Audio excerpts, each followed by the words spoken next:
Prologue. Shinjuku, Japan. Shinjuku was dying. Neon signs flickered above streets filled with rubble. Cars lay overturned like toys, glass sparkling under scattered moonlight. On a rooftop overlooking the chaos, Yuji Itadori stood, trembling, fists clenched. Across from him, Ryaman Sukuna knelt on cracked concrete. His chest was half caved in. Black smoke hissed from charred wounds. Yet, even kneeling, Sukuna's presence felt like standing near the mouth of a furnace. "Stay down," Yuji gasped. His voice was hoarse, cracked from screaming. "It's over." Sukuna spat a line of dark blood. "Over?" He smiled. "For me, perhaps. But power does not simply vanish." Yuji glared. "Don't try your tricks. Megumi's free. I'm ending this." Sukuna tilted his head, almost curious. His four eyes glowed like embers. "You think I have no escape?" Sukuna rasped. Kinjaku was an annoying pest, but even he was not without foresight. He left contingencies. New worlds. New vessels. It's a clever design. Yuji staggered forward. "You'll go nowhere." He roared and drove his fist into Sukuna's chest. Light burst outward, splitting concrete. Chains of cursed energy lashed around Sukuna's arms, trying to drag him into darkness. Pieces of his flesh crumbled away, caught on swirling winds. Yet even as his body disintegrated, Sukuna's smile widened. A thin crimson thread slithered out of his chest, coiling upward. Yuji lunged, hand outstretched. "No." But the thread slipped into a fracture in the night sky, a tiny tear, like glass cracking. Sukuna's final words drifted through the void. "Let's see what entertainment awaits me elsewhere." Mizudafu. Mizudafu was a city that hummed with life. Even on overcast days, the streets were busy with bicyclists, delivery trucks, and office workers in crisp suits. Izuku Midoriya sprinted through the crowd, tie flapping, backpack bouncing painfully against his spine. I'm late, I'm late, I'm late." He nearly collided with a man unloading crates of vegetables. "Watch it, kid." "Sorry," Izuku yelped, ducking past him. He skidded to a halt beside a growing crowd. A low-level villain, man with inflatable cheeks and superpowered wind breath, was battling a local hero called Gold Rush. Gold Rush's shimmering shields blocked blasts of compressed air. Sparks danced off his costume as he closed the distance and decked the villain across the jaw. People cheered. Izuku couldn't help it. He pulled out his battered notebook, scribbling furiously. Gold Rush's shields deploy at a quarter-second delay. He uses his left as bait. So smart. A teenager in the crowd scowled at him. "Move it, nerd." Izuku flinched and backed away. Inko Midoriya's tiny apartment smelled like fried eggs and natto. Izuku burst in, panting. "Sorry I'm late, Mom." Inko spun around, waving a spatula. "Slow down before you crack your head open." Izuku dropped into his chair, still catching his breath. Inko placed a plate in front of him, then fussed with his collar. "You should at least brush your hair before you leave. You look like a dandelion." He flushed. "Two tried." She hesitated, then sat beside him. "Izuku, about you, Dada, are you sure?" He froze. "I know it's probably impossible, but I can't give up. Even without a quirk, I want to try." Inko's face crumpled. I don't want to watch you get hurt." He reached for her hand. "Thanks, Mom." Aldera Middle School. The classroom buzzed with noise. Posters of pro heroes lined the walls. Mr. Hashimoto stood at the front, hair uncombed, tie crooked. He smacked a stack of papers onto his desk. "Career surveys," he said wearily. "Let's see which of you plan on becoming billionaires." A few kids chuckled. Mr. Hashimoto flipped through the forms. "Only 2 names down for UA this year. Midoriya and Bakugo." A ripple of whispers swept the room. Bakugo leaned back, arms behind his head. "Of course. Only takes 1 spot to be mine." Mr. Hashimoto raised an eyebrow. "Well, statistically speaking, none of you are getting in. So let's focus on backup plans." Bakugo shot a look at Izuku. "Hear that, Deku? Even Sensei thinks you're hopeless." Izuku flushed red. "Kakin, I'm not giving up." Bakugo rolled his eyes. "Quirkless can't be heroes. End of story." Mr. Hashimoto sighed. "Enough, Bakugo." The bell rang. Kids poured into the hall. Izuku kept his head down, hoping to vanish into the crowd. Bakugo's arm slammed the locker beside him. Oi, Deku. Izuku winced. Hey, Kaken. Bakugo leaned close. Still planning to embarrass yourself at UA? Izuku mumbled, I just want to try. Bakugo grinned viciously. Don't drag me down. Heroes don't save crybabies. He flicked Izuku's notebook out of his hands. Papers scattered. Izuku crouched, gathering them up. Bakugo snorted and strode off. Izuku took the long way home. The sky hung heavy, stained with low clouds. He ducked under the concrete overpass, footsteps echoing on the damp pavement. He pulled out his notebook, reading his scribbled notes. If I just had a quirk, I could help people. Something shimmered in the Shadowsa faint crimson thread, drifting like a hair underwater. He blinked. Huh. Perfect, a deep voice whispered. A body nobody'll miss. Green sludge erupted from the sewer. A villain reared up, eyes wild.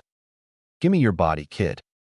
As tendrils wrapped around his chest, darkness swallowed Izuku's vision.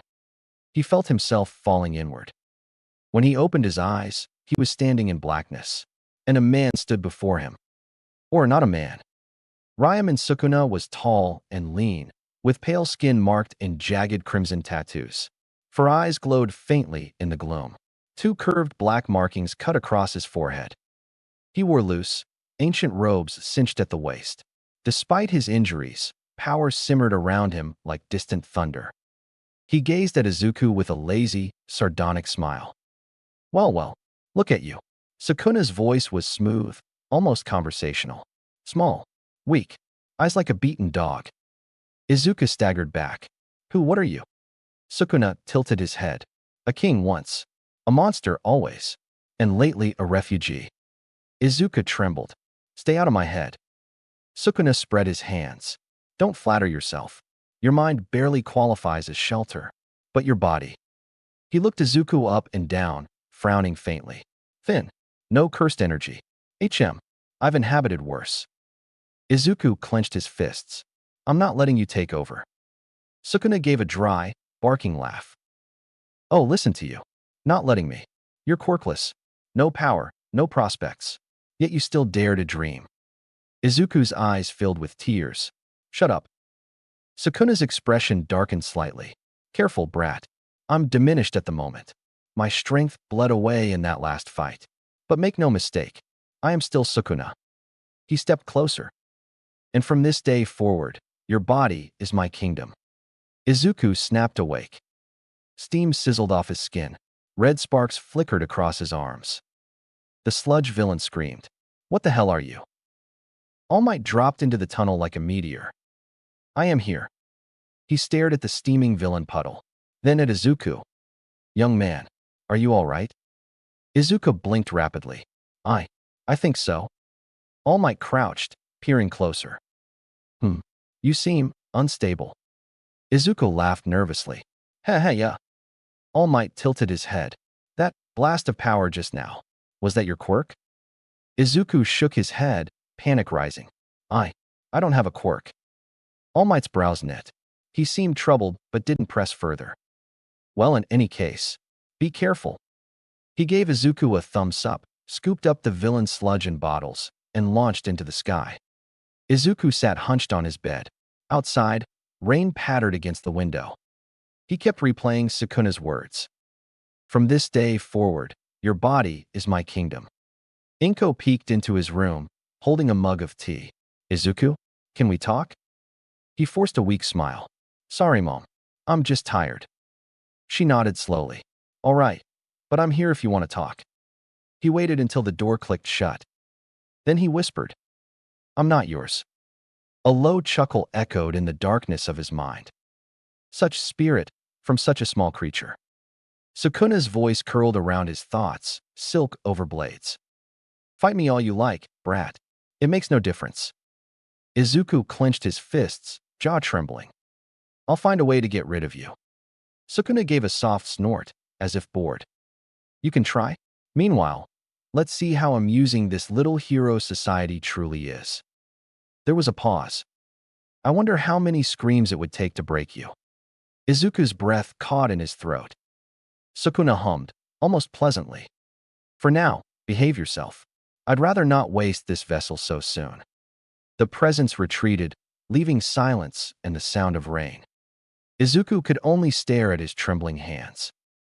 Morning light spilled through the curtains into the small kitchen of the Midoriyas. Izuku sat at the table, poking half-heartedly at his miso soup. Across from him, Inko Midoriya was standing drying a bowl. "You've barely touched your breakfast, Zuku," she said gently. Izuku blinked, snapping out of his daze. "Huh. Oh, sorry, Mom." He tried to smile, but it came out thin and shaky. "Guess I'm just thinking about, entrance exams." Inko tilted her head. "Well, you're working so hard, but don't run yourself ragged, okay?" Sukuna's voice murmured from somewhere deep inside, quieter than before. "Your mother will cry rivers when she learns what you're hiding." Izuku winced. "Shut up," he whispered. Inko paused, brows knitting. "Sweetie?" Izuku straightened fast. "Nothing. Just talking to myself." Outside, the streets bustled with the usual noise, horns honking, kids running to school, pro-heroes swooping over rooftops. Izuku walked quickly, hands stuffed into his pockets, eyes darting left and right. Every shadow felt like it held a secret. Sukuna was mostly silent now, a heavy presence rather than a constant voice. Without the endless commentary, Izuku's mind buzzed with his own thoughts instead. How do I hide this? Can I keep living normally? Or am I going to slip up and hurt someone? He swallowed, throat dry. At Aldera Middle School, Mr. Hashimoto stood at the front of the class, waving a stack of practice test sheets. "Remember, your futures aren't only about UA. There's plenty of hero courses, vocational tracks, internships. Don't get fixated on one path. But wherever you go, the written exams won't go easy on you." He slapped the test down on his desk. Bakugo leaned back in his chair, scoffing. "Like I'm worried about some paper test." Izuku shot him a glance, then looked away quickly. Mr. Hashimoto continued, "Bakugo, Midoriya 2 are still planning hero course applications, right?" Bakugo snorted. "Damn right. Gonna be the #1 hero. Unlike certain useless losers." Izuku winced. "Ah yeah? Still planning on it." Bakugo turned, sneering. "Not that anyone's taking you seriously. You'll just embarrass yourself, like always." Izuku opened his mouth, then shut it again. He stared down at his desk, pulse thudding. Sukuna was silent, a faint presence lurking, listening. Lunch break found Izuku outside, sitting alone on a bench under a few skinny trees. He unwrapped a rice ball, but it tasted wrong, somehow like metal and ash. He stared at it, hands trembling. "I can't keep this up," he thought. "I can't let anyone see, but I can't pretend nothing's happening either." He shut his eyes, trying to steady his breathing. A heavy shadow fell over him. "Deku." Izuku flinched, jerking his head up. Bakugo stood over him, arms crossed, expression twisted with annoyance. "Kaken," Izuku said. Bakugo scowled. "You've been avoiding me all week. The hell's your problem?" Izuku blinked. "I'm not avoiding you." Bakugo grabbed his shirt, hauling him to his feet. "Don't lie to me. You've been muttering to yourself like some damn psycho. You think I don't notice?" Izuku struggled in his grip. "I'm not. Let go, Kaken." Bakugo sneered. "Or what, huh? You gonna cry? You've always been a weak little piece of—" Something inside Izuku snapped. A surge of heat flooded his chest. The air seemed to warp around them. Red sparks flared across Izuku's skin where Bakugo was gripping his shirt. Bakugo's eyes widened. "The hell?" Izuku shoved him backward. "Stop calling me that." Bakugo stumbled a step away, eyes darting down to where faint crimson light crackled over Izuku's knuckles. Sukuna's voice rumbled faintly, amused. Well, there it is." Izuku stared at his own hands, chest heaving. I didn't mean to." Bakugo recovered fast, snarling. "What the hell was that, Deku? Some kind of quirk?" Izuku stammered. "I don't, it's not a quirk. Two don't know what it is." Bakugo grabbed his shirt again. "Bullshit. You hiding power from me? You think you can surprise me at the exam?" Izuku shook his head desperately. "No, it's not like that." Bakugo's fists trembled with rage. For a second, It looked like he might blast Izuku right then and there. But he dropped his hands with a snarl. "Know your place, Deku." He stormed off, leaving Izuku shaking. Izuku sank onto the bench again, burying his face in his hands. Sukuna's voice was a low purr. "See how quickly they turn on you. Remember this." Izuku whispered, "Shut up. Just shut up." Afternoon classes dragged like a bad dream. Izuku stared blankly at his textbook. Every so often, faint flickers of red light crawled along the edges of his vision. He clenched his teeth, pressing his palms into his eyes. "I have to control it. I have to." As the sun dipped low, Izuku took the back streets home, cutting through quiet alleys. He paused in a narrow gap between buildings, breath puffing in the chilly air. Curiosity burned in his chest despite the fear. "I need to know if I can really do it." He lifted his hand, focusing. Heat gathered in his palm, faint but real. Red sparks danced over his skin, pulsing in time with his heartbeat. He concentrated harder. The sparks grew into thin strands of light that curled around his fingers like ribbons. A thrill ran through him. It felt warm, powerful, alive. Then pain stabbed through his temples, sharp as a knife. He cried out, clutching his head. The red glow vanished. Sukuna's voice whispered, gentle but mocking. "Too much too fast. You're still weak." Izuku panted, leaning against the wall. "Shut up. I'll figure it out myself." "Good luck." Sukuna went silent again. By the time Izuku got home, exhaustion clung to his bones. Inko peeked out of the kitchen. "Zuku, you're home late." Izuku tried to smile. "Haha," took a detour. Inko frowned. "You're pale." Izuku waved her off. "I'm okay, Mom. Really." Dinner tasted like cardboard. Izuku poked at his food while Inko fretted beside him. "How was school?" she asked. Izuku forced a small laugh. "The usual. Kakin yelling. Tests. Stuff like that." Inko reached for his hand. "I'm worried about you." Izuku pulled away gently. "Don't be. I'm handling it." That night, Izuku sat on his bed, the glow of the city flickering through the curtains. He stared at his palm, trying again to summon even a tiny spark. Nothing came at first, but finally, faint red light shimmered over his skin. He swallowed hard. "I have to learn how to use this before it uses me." Silence answered him. Sukuna remained still and silent, like a great beast sleeping in a dark room. Izuku closed his eyes, trying to steady his breathing. He didn't know what tomorrow would bring, but he knew he couldn't hide forever. Izuku Midoriya drifted through the busy streets like a ghost, hands buried in the pockets of his All Might hoodie, eyes darting from face to face as if looking for monsters hiding in the crowd. The worst part was that lately, he half expected to find some. He was exhausted. Every night since that cursed thing took root inside him, he'd jolted awake, gasping, with sweat soaking his shirt and the taste of blood in his mouth. In class, he stared blankly at the chalkboard while his classmates scribbled notes about entrance exams and hero quotas. At lunch, he picked at his rice while his classmates whispered about agencies and internships. He kept thinking, this can't be my life. This can't be real. But it was. The burn of energy under his skin was real. The creeping shiver that slithered up his spine when the sun went down, that was real too. Tonight, he told himself he was just out for fresh air, maybe to clear his head. Really, he was running from the voice. A swirl of cold wind ruffled his hair, carrying the scent of grilled squid and sizzling meat from food stalls lining the sidewalk. People bustled around him, office workers in suits, teenagers arguing over hero rankings, children clutching glowing All Might balloons. Some kids near a row of vending machines were playfighting. The tallest one raised his fist and shouted, "Detroit smash!" The others scattered, squealing with laughter. For half a second, Izuku let himself smile.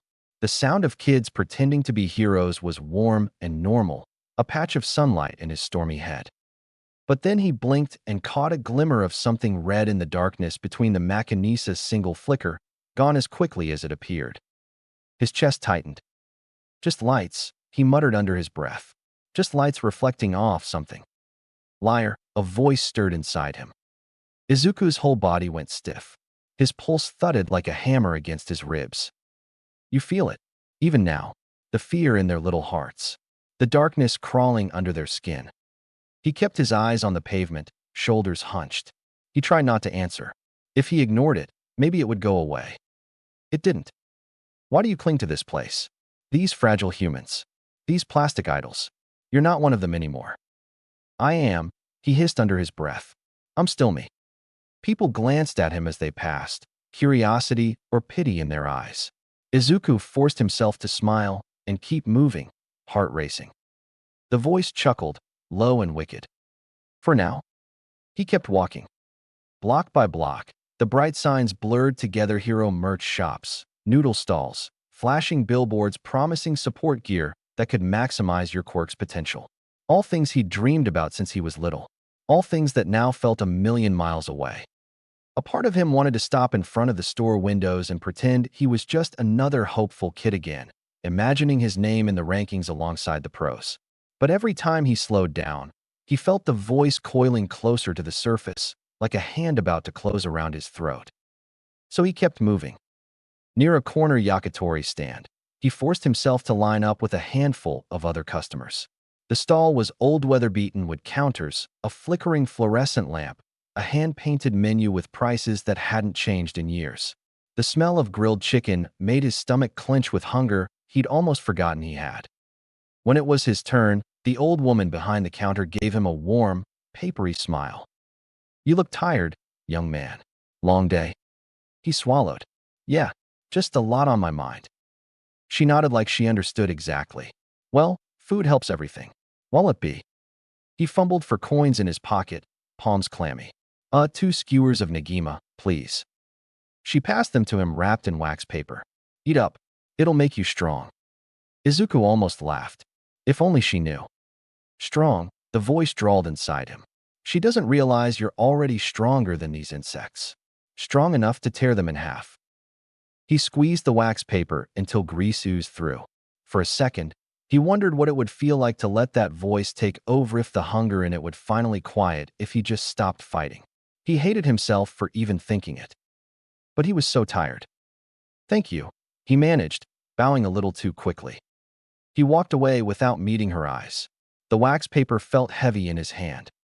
He ate on a bench near the station, watching trains roll in and out under a lattice of steel beams. Each time the doors opened, people spilled out, couples arguing quietly, kids glued to their phones, old men carrying groceries. The ordinariness of it all was almost painful. He forced himself to chew slowly. The food was salty and smoky and just spicy enough to sting the back of his throat. He focused on that, trying to drown out the pressure building behind his eyes. You pretend this is still your world, the voice whispered. But you know better. You can feel it. The fear is thick enough to taste. He closed his eyes. I'm not listening. But even as he thought it, his senses stretched outward like his skin was a net for something invisible. He could feel the anxiety in the station crowd, the simmering irritation and exhaustion. Somewhere to his left, someone's quiet grief was a prickling ache against his ribs. It made his head spin. Was this what his new power was? Some kind of empathy? Or was it just another trick, something that would get him hurt? Or worse?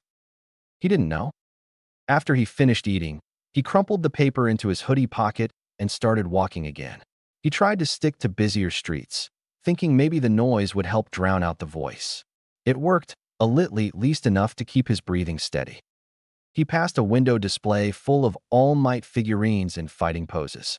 One of them was the limited edition golden version he'd saved allowance money for years ago.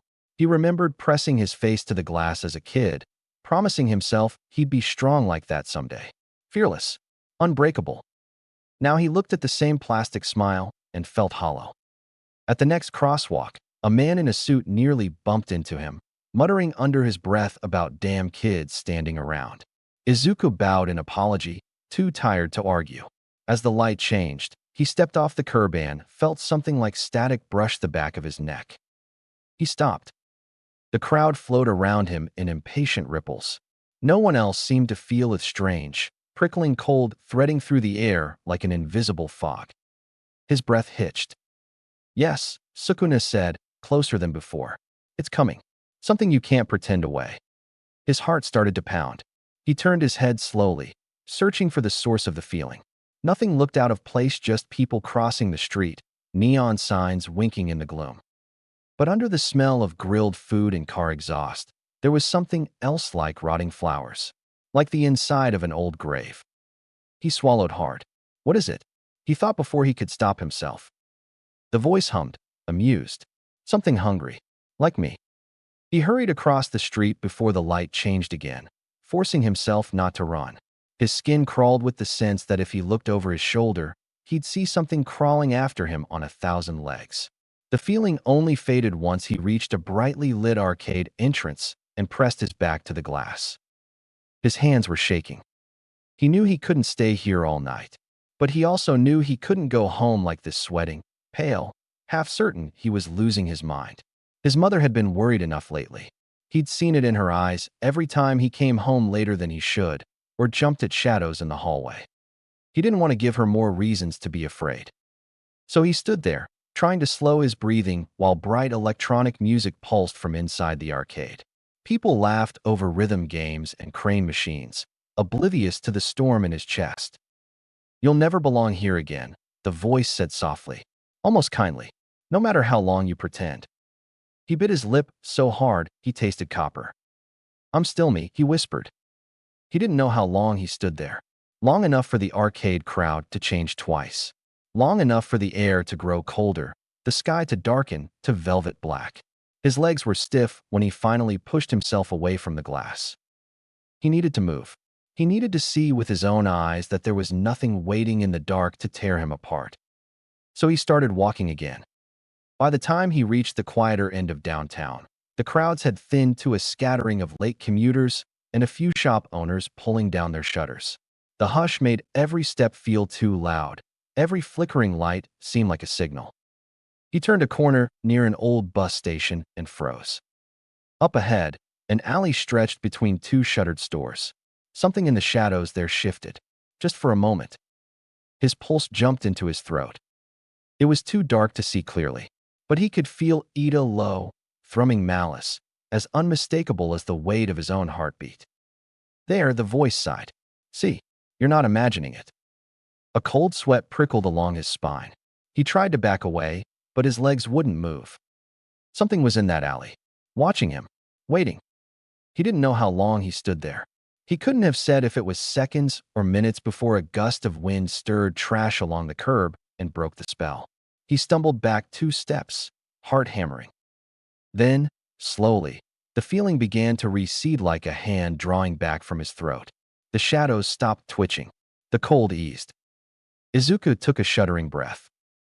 His hands were trembling so badly he had to shove them in his pockets again. He turned away from the alley, willing his legs to keep moving even though every instinct screamed to run. As he walked, he could still feel the eyes on him, long after the street was empty. Izuku kept walking, his body on autopilot. The city sounds felt distant, like he was underwater, somewhere in the streets around him. A motorbike roared past, scattering loose flyers across the sidewalk. He wanted to believe he was imagining it all, that the shadows flickering at the edges of his vision were just tricks of the streetlights, that the voice in his skull was a stress hallucination from pushing himself too hard. But the deeper he went into downtown, the worse the feeling became. It felt like a storm brewing, one he couldn't see but could taste on his tongue, bitter and electric. Near the next intersection, he paused under a bright sign advertising All Might Soda. He stood there so long that the screen cycled through 3 different commercials. He was trying to work up the courage to keep moving when the ground rumbled. At first, he thought it was a subway train passing below, but then a crack zigzagged across the asphalt, fast as lightning, and an acrid stench rose from a sewer vent. People around him screamed and backed away. Izuku staggered, bracing himself on a lamppost. "Here it comes," the voice in his head crooned. "The world is full of monsters. I told you so." The pavement split wider. A black, bubbling sludge spilled from the gap, steaming as it touched the cool night air. A shape pushed up from the darkness, long segmented, gleaming like an insect's exoskeleton but slick as wet muscle. Then dozens of human faces shifted across its back, trapped beneath translucent skin. Eyes rolled wildly. Some mouths were frozen in silent screams. Gasps erupted all around him. Oh my God! What kind of? It's a villain. A woman screamed as the creature lunged forward, scattering pedestrians. Bags, dropped phones, and spilled takeout scattered across the street. People ran. No one stayed to watch. No one pulled out their phone to record. Instead, a tide of bodies fled in every direction, stampeding over cracked pavement and toppling sidewalk signs. Izuku stood frozen, chest heaving. The creature lifted a clawed limb and slammed it into a parked car. Metal crumpled like paper. The impact sent a shower of glass onto the street. Another scream rose from a man who'd fallen, scrambling backward on his palms. Izuku stared at the monster, pulse pounding so loudly he could barely hear the chaos.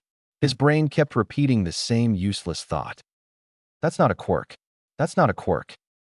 It's cursed energy, the voice said, as though sharing a delicious secret. Born from human fear, hatred, sorrow, all the filth people hide inside. Izuku's eyes widened. Cursed what? Its power, Sukuna continued lazily. The truest kind. Invisible to most. Shaping itself into beasts like that one. You humans create them with every dark thought you pretend not to have. The monster hissed, black drool sizzling as it hit the ground. Izuku's mind reeled. I don't understand. Of course you don't, Sukuna sneered. This world of yours is blind. All your heroes and quirks, nothing but cheap tricks. Cursed energy is older than your entire society. It's the fuel of rage and death. And now it's inside you. Izuku felt cold all over. His breath misted the air. No, I'm not. I'm not like that.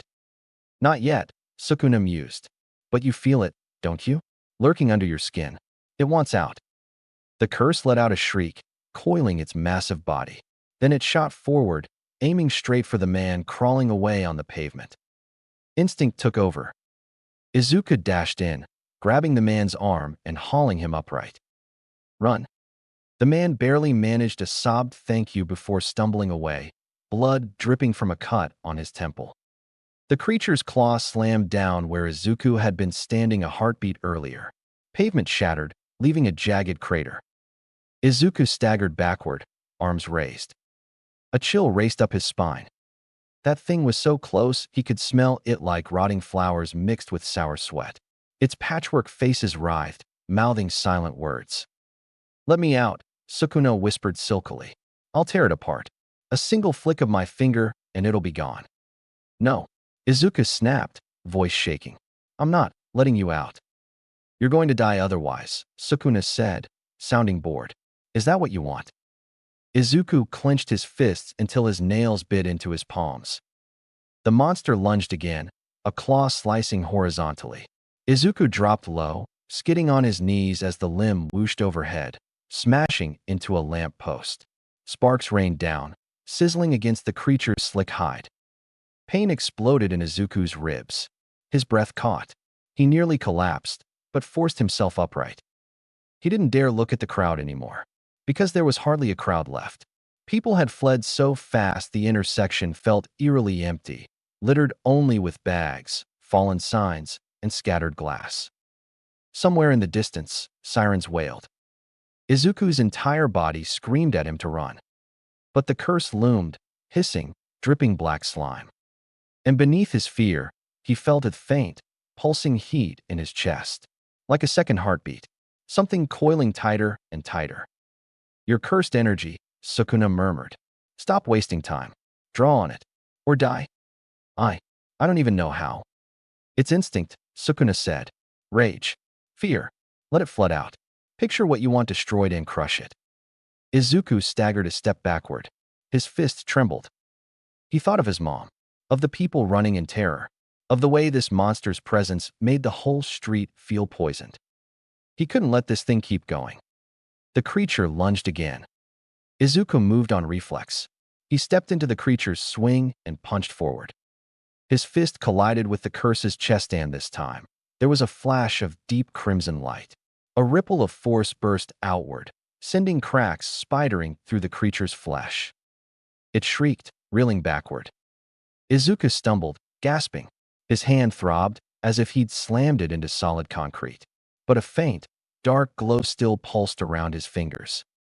Good, Sukuna exclaimed. Again. I can't, Izuku wheezed. His legs felt like jelly. His vision spun. Oh, but you can, the voice pressed on. Your soul is dripping with cursed energy now. It's leaking out of you. I can help you shape it. Stop it. Izuku snapped. I'm not giving you control. The monster hissed again. Black slime dripped from its jaws, eating small pits into the pavement. Izuku wiped sweat from his brow. He tried to remember everything he'd read about quirks and focus techniques. He'd read countless analysis books about hero fights, imagining how to channel power. Maybe it could work here, too. He lowered himself into a stance. Focus, he thought. Picture the target. Control the power. Don't let it explode outward. Just push it forward. The curse darted forward. Izuku met it halfway, slamming his fist into one of its flailing limbs. Another pulse of red light erupted, splintering the monster's carapace. The creature wailed, flinging itself backward. Izuku gasped, chest heaving. The glow faded from his skin. For a second, everything was silent except for the sizzling drip of black slime and the distant wail of approaching sirens. Izuku stared at his shaking hands. I did that. Izuku's stomach twisted. He wanted to collapse. Instead, he forced himself to step forward again. The curse hissed and lunged. But this time, Izuku was ready. He ducked under its swipe, then thrust his palm forward. A blast of red energy burst point-blank into the creature's chest. The monster screeched one final time, its stitched faces contorting in agony. Then it crumpled to the pavement in a puddle of black goo, twitching once, and lay still. Izuku staggered back, gasping for air. He felt like every bone in his arms was cracked. His head spun so hard he nearly fell. Police sirens screeched closer. Izuku turned in a daze. There were still a few stragglers hiding behind cars or ducking in shop doorways. Their eyes were huge, shining with fear. He beat it. What the hell kind of quirk was that? Izuku's eyes widened. He took an uncertain step backward. He couldn't be here when the police arrived. He didn't even know how to explain what just happened. A woman in a puffy coat caught his wrist. Kid, go, now, before they ask questions. He stared at her, stunned. She gave him a gentle shove. We'll say a hero came. No one saw your face clearly. Go. Tears sprang to Izuku's eyes. He didn't even know why. He wanted to protest, to say he wasn't a hero, but his throat closed up. So he just nodded, whispered, "Thank you," and turned to run. Behind him, the police lights flashed red and blue against the puddles of black sludge, and people began spilling stories to the officers. A hero showed up. A hero saved them. They didn't see who. Izuku vanished into the shadows between two buildings, clutching his aching hand and trying not to cry. Izuku ran. He didn't even think about where he was going, just fled deeper into the city, cutting through narrow alleys and ducking under low-hanging balconies. His lungs burned with every ragged breath. The only sounds were his pounding footsteps and the distant echo of police sirens fading into the night. He finally stumbled into a quiet back street, slamming his shoulder into a brick wall to keep himself from collapsing. He bent over, hands on his knees, gasping so hard it felt like his ribs might split. Are you done whimpering yet? Sukuna's voice slid across his brain like oil on glass. It almost sounded amused. You should be proud. You were magnificent. For a worthless child. I saved you, you know. Sukuna's tone turned sly. Or would you prefer to be in that thing's belly right now? Izuku squeezed his eyes shut, fighting a fresh wave of nausea. I didn't want your help. Of course you did. Sukuna chuckled. Because you're weak. Because humans always beg for power once they taste true fear. You all reek of it.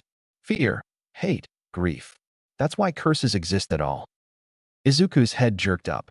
Curses. He slumped down the wall until he was sitting on cold pavement. He tried to steady his breathing, but adrenaline still surged through his veins like battery acid. Bits of memory replayed in his mind: black sludge, stitched faces, people screaming, and the feeling of something tearing out of him in red sparks. He looked at his trembling hands. Cursed energy, he whispered. Sukuna hummed. The power born from humanity's darkness. Rage. Regret. All the filth you pretend not to feel. It clings to you mortals like slime. And if enough gathers in one place, it grows teeth. Izuku shook his head slowly. But people have quirks. We already have powers.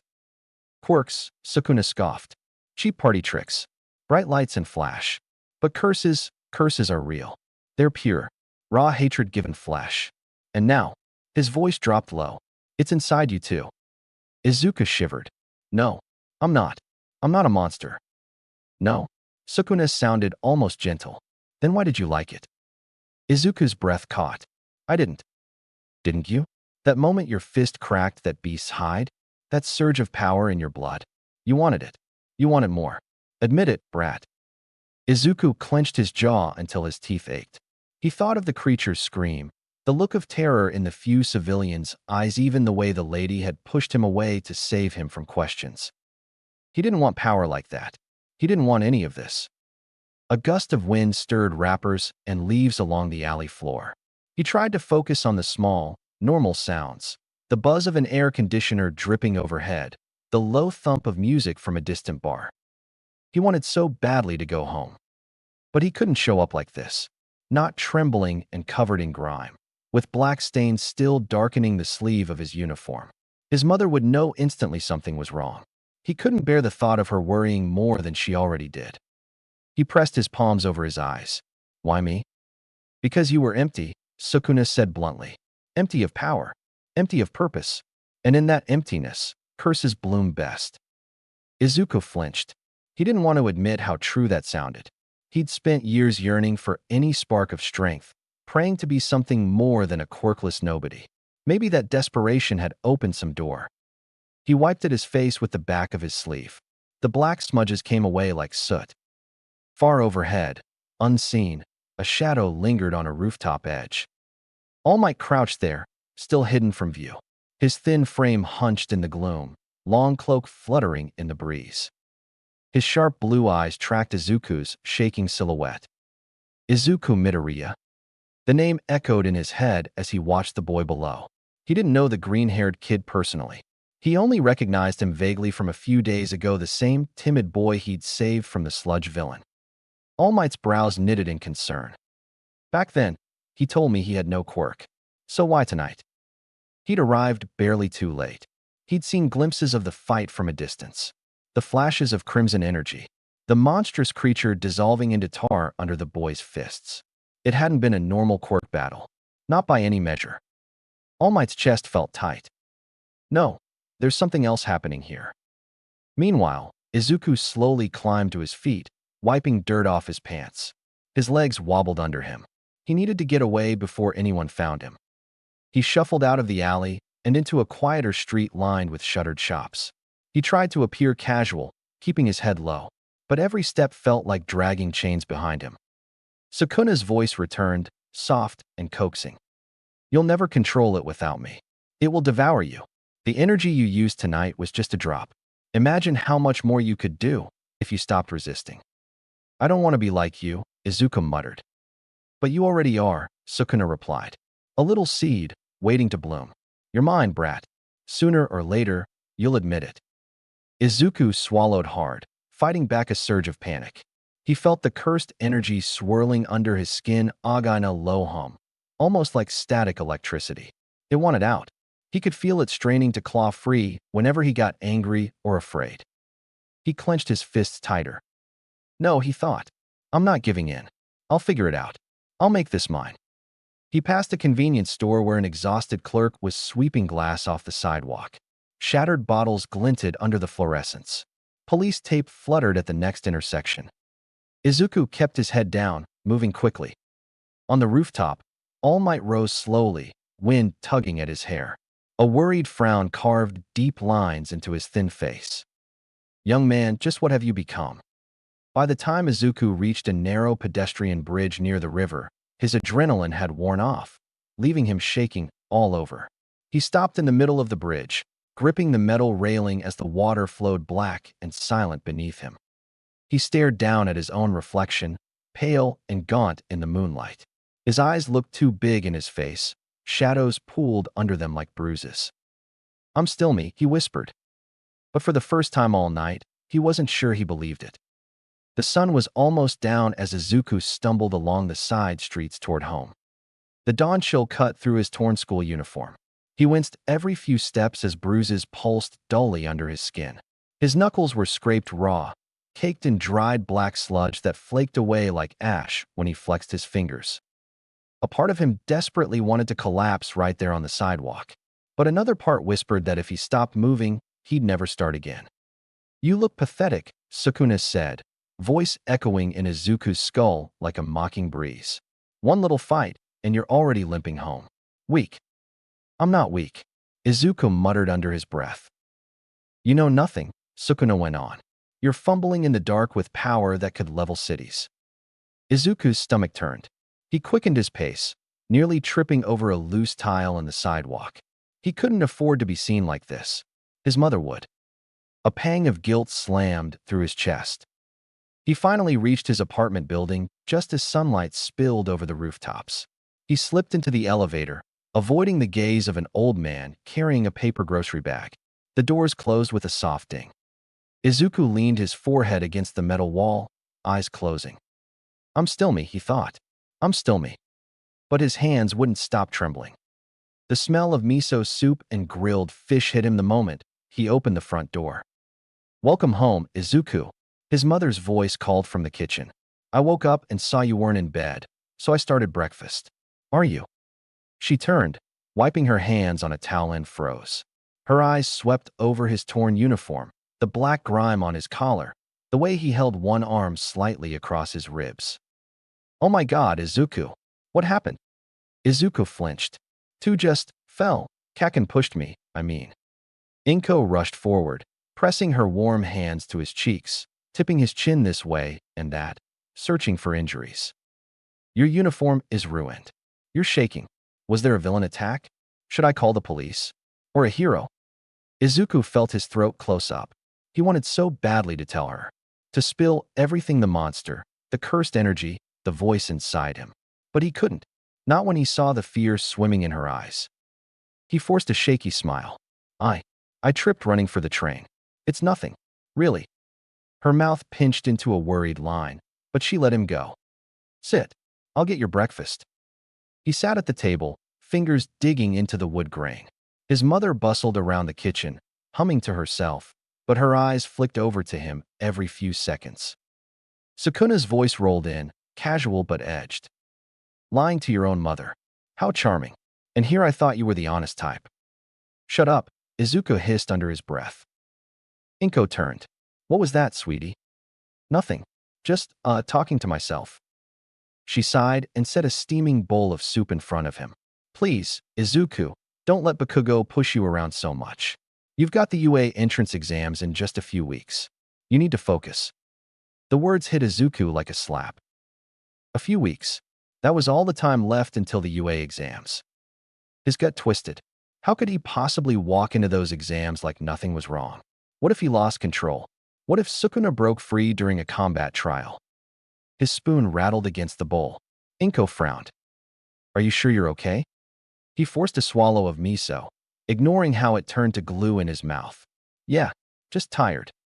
Aldera Junior High's halls buzzed with nervous chatter the moment he stepped inside.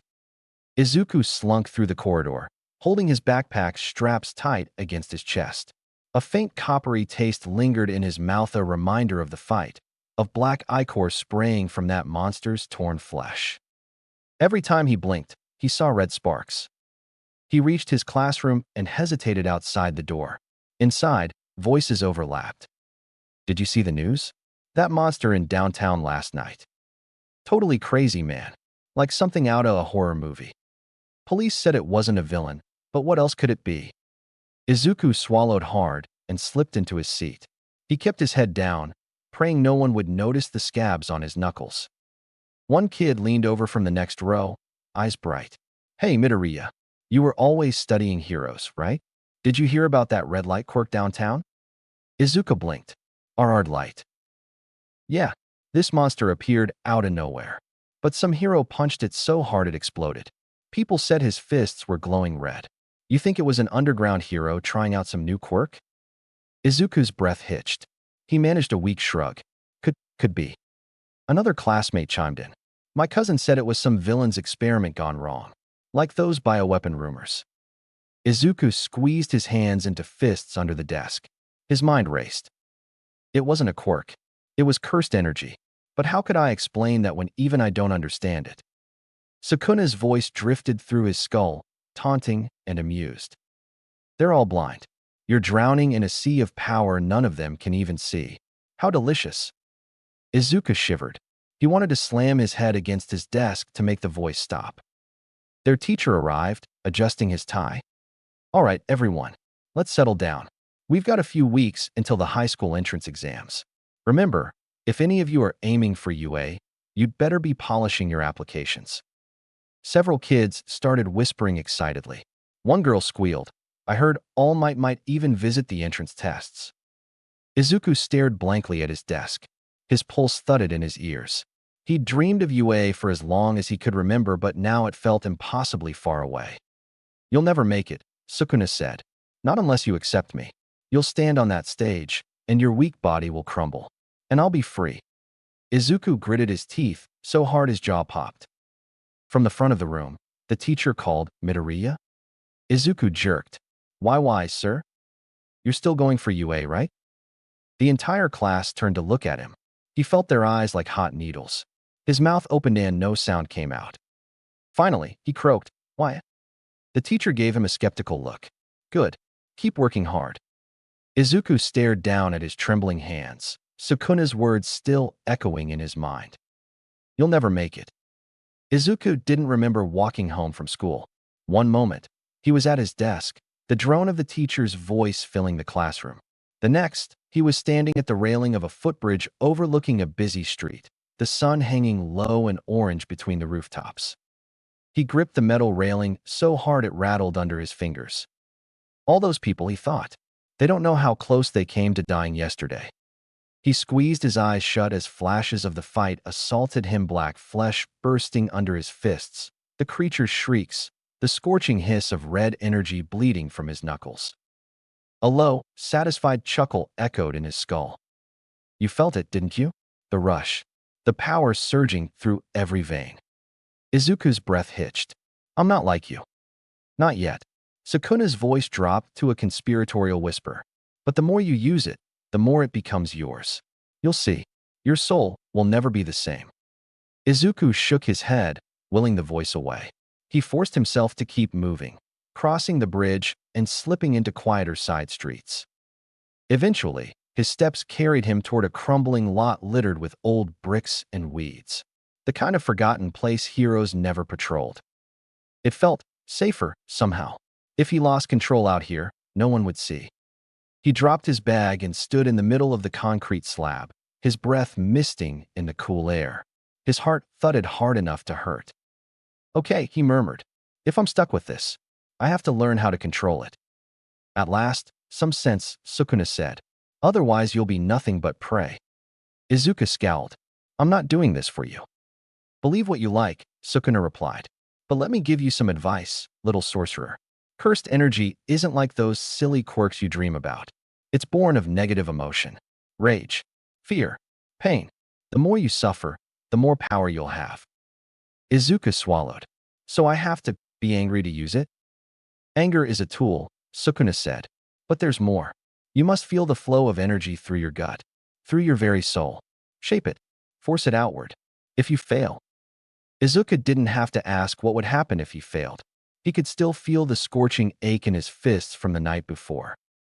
He closed his eyes, trying to focus inward. He thought of the monster's claws slashing toward that woman, the terror in her eyes, the way he'd felt something boiling inside him, screaming to protect her even if it meant burning himself alive. A faint warmth stirred in his chest. He raised his fist and tried to push the feeling outward. Nothing happened. Izuku's shoulders sagged. Come on, just a spark. Pathetic, Sukuna said, disgust thick in his tone. Even the weakest curses could muster more than that. Izuku clenched his teeth. He thought of Bakugo's sneer, the way people whispered about him being quirkless, the teachers who ignored him, the dream of becoming a hero that seemed further away every day. His chest tightened. He focused on that pressure and shoved it toward his right arm. A faint red flicker snapped across his knuckles like static electricity. Then it fizzled out. But it was there. I did it, he breathed. Congratulations. You've achieved the magical equivalent of a matchstick, Sukuna said. Try not to exhaust yourself, almighty sorcerer. Izuku glared at nothing. You want me to fail? On the contrary, Sukuna said, I'd prefer you succeed. A strong vessel is far more entertaining than a fragile one. Izuku ignored him and tried again. The next flicker came faster, brighter this time. A tiny crimson spark sizzled along his fist, sending a sharp tingle up his arm. His heart leapt, but the spark sputtered, and black spots danced in his vision. His knees buckled. He staggered back, clutching his head. A sickly wave of nausea rolled over him. It felt like his bones were vibrating. That's enough for one day, Sukuna said. You'll break something if you keep going. Izuku sank to the ground, panting. The taste of copper filled his mouth. He pressed his forehead to the cool concrete, trying not to throw up. He didn't know how long he sat there. By the time he finally lifted his head, the sun was gone. City lights blinked like distant stars through gaps in the buildings. He wiped sweat from his face and pulled himself up. I have to get stronger, he whispered, before the entrance exams, before something worse happens. Sukuna said nothing, but Izuku could feel him watching. As he left the lot, he turned a corner and nearly slammed into a man in a dark coat stumbling along the sidewalk. The man's eyes were wild and unfocused. His head jerked left and right, as if tracking something no one else could see. Izuku froze. Something in the man's shadow writhed. A shape peeled itself away from the man's feet, a thin, spidery creature with a skull-like face and twitching arms. It crawled along the concrete, gurgling wetly. Izuku's breath caught. A curse. He looked around. The street was empty except for a few cars hissing past in the distance. He started to back away, but the curse lunged at the man, claws extended. No. Izuku darted forward, grabbing the creature around the middle. A wave of disgust surged through him as cold, rubbery flesh squirmed under his fingers. The curse shrieked and twisted, slashing at his forearm. Izuku yelped as claws tore through his sleeve and nicked his skin. Dark blood oozed from shallow cuts. The curse reared back, jaws splitting wider than its face. Rows of glassy teeth glistened in the streetlight. Panic clawed at Izuku's chest. His legs screamed at him to run. Stop hesitating, Sukuna growled. Hit it. Izuku clenched his teeth and swung his fist. But there was no cursed energy behind only a normal human punch. His knuckles bounced off the creature's skull with a dull thud. The curse shrieked and slashed again. Izuku fell back, stumbling into a pile of garbage bags. Pain lanced through his shoulder. He bit back a cry. You'll die like this, Sukuna snarled. Focus your rage. Now. Izuku squeezed his eyes shut. He thought of the woman last night, of the terrified civilians, of how powerless he'd felt every day of his life. Something flared inside him. He shoved that heat into his fist and swung. Red energy flashed across his knuckles. His fist slammed into the curse's head. There was a muffled crack and the creature burst into black smoke that curled away into the night. Izuku staggered, gasping for air. His hand throbbed like it had been dipped in boiling oil. The man in the coat blinked, as if waking from a dream. He stared around in confusion, then took off running without a word. Izuku collapsed against the wall, clutching his bleeding arm. That was sloppy, Sukuna said. But at least you didn't die? Izuku groaned. Shut up. See, you're learning. One day you might even be worth my time. Izuku wiped a trembling hand over his face. The alley seemed to close in around him, shadows pressing in like heavy curtains. He didn't feel like a hero. He felt like a monster pretending to wear a human skin. And worse than that, he couldn't deny the rush he'd felt when the cursed energy finally obeyed him. Izuku slipped into the apartment close to midnight, his school bag hanging awkwardly off one shoulder. His body felt like it had been run over twice. Every step sent throbs of pain from his bruises and the shallow cuts on his arm. The living room was dim except for the glow of the kitchen light. The soft clink of ceramic in a low, anxious voice met his ears. Izuku, is that you? He flinched. Yeah, Mom. I'm home. Inko emerged from the kitchen in her pale green bathrobe, her hair twisted up with a clip, eyes rimmed with red as if she'd been crying. A half-empty cup of tea trembled in her hand. Where have you been? She said, voice trembling. It's almost midnight. I've been so worried. Izuku tried to find words, but his throat felt like sandpaper. He dropped his gaze to the scuffed toes of his shoes. I'm sorry, he said. I should have called. Inko set her cup down with a tiny thud and stepped closer, gently tipping his chin upward. Her eyes scanned his scraped face, the flecks of dried blood on his sleeve. Sweetheart, your arm. What happened? Izuku opened his mouth, closed it, then forced a deep breath. He couldn't keep hiding it from her. Mom, there's something I need to tell you. Inko's eyes widened. Tell me what? Izuku's voice wavered as he spoke. I think I have a quirk. She blinked rapidly, startled. Izuku, what? To know it sounds crazy, he rushed on, and I don't completely understand it myself. But a few days ago, after the sludge villain incident, I started feeling something different. Like energy. And then yesterday, during that thing downtown, it came out. He hesitated, remembering the feel of raw heat searing along his fists. It's like red sparks.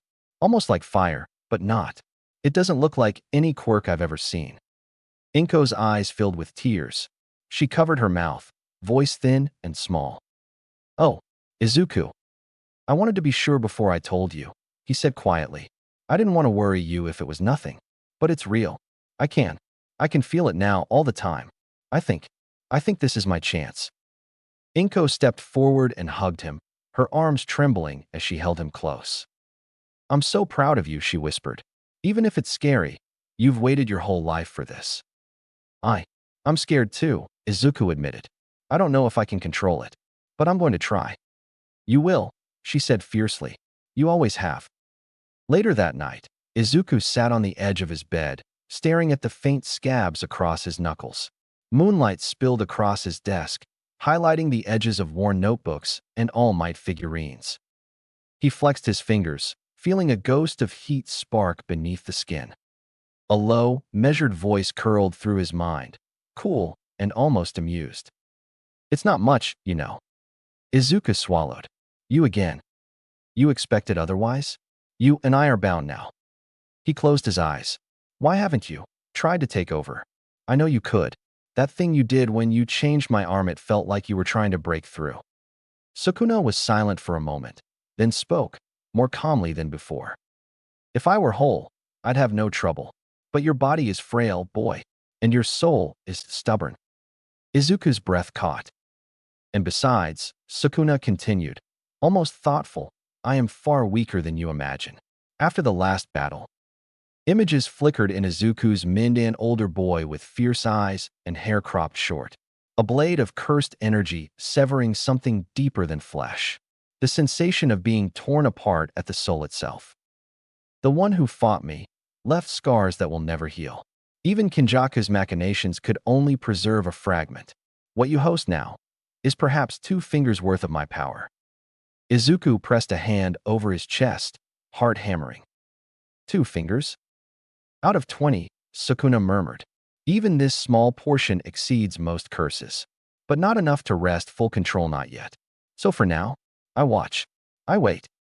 He paused, voice dropping into something softer, almost like he was mocking him. And you will learn. Because if you die, I die with you. Izuku shivered. I don't want your power, he whispered. I don't want any of this. Liar, Sukuna said, not cruelly, but with the calm certainty of something very old. I felt your heart when you struck that creature. The thrill, the certainty that no one could hurt you. That is power, and you will crave it again. Izuku looked at his reflection in the dark window, his tired eyes, the faint glow still coiled behind them. I'll learn to control it, he said quietly, but I'll never let you have me. We'll see, Sukuna murmured. We have time. High above the city, All Might stood on a rooftop, watching the last emergency lights fade to darkness. He frowned, arms folded, the wind tugging at his yellow hair and red cloak. Midoriya, He remembered the boy from the sludge villain small, terrified, with no way to save himself. But yesterday, he'd seen something different. A burst of red energy, a defiant stance against an unknown threat. Some kind of stockpile-type quirk, maybe triggered by stress, All Might thought. It isn't uncommon, though I've never seen anything quite like that before. He felt a reluctant smile tug at the corner of his mouth. You're brave, young man, and you might have a chance to stand among heroes after all. He watched the quiet streets a moment longer, then turned and leapt away into the night. Back in his room, Izuku lay down, pulling the blanket tight around his shoulders. His mother's words echoed in his mind like a quiet shield. You're going to be an amazing hero. He closed his eyes, and despite the ache in every bone, a small spark of determination settled deep in his chest. Even as he drifted toward sleep, he felt Sukuna watching, but he didn't look away. Morning sunlight leaked through Izuku's curtains. He opened his eyes slowly, muscles screaming in protest as he tried to sit up. He felt like he'd been trampled by a herd of villain mechs. Ugh. He rolled out of bed and shuffled to his desk. His notebooks lay open where he'd left them, pages scrawled with messy theories. Cursed energy? He'd written across the top of one page, underlined 3 times. He flipped through sketches of red sparks and swirling patterns. Notes from the fight replayed in his mind. How it felt like pressing against a barrier every time he tried to pull more power out. How the energy crackled and bit at his skin if he forced it too quickly. Sukuna's voice curled lazily through his skull. Your body's still pathetic. Izuku scowled. Good morning to you too. Don't get snippy with me, boy. You'll tear yourself apart if you keep channeling cursed energy blindly. Izuku's hand paused over his pencil. So you admit it's dangerous? Everything worth power is dangerous, Sukuna said. But there are rules. Flow, control, balance. You're shoving it out like some cheap fireworks display. It's pathetic. Izuku grit his teeth. Then tell me how to do it right. Why should I? Sukuna drawled. If you blow yourself up, that's one less problem for me to solve.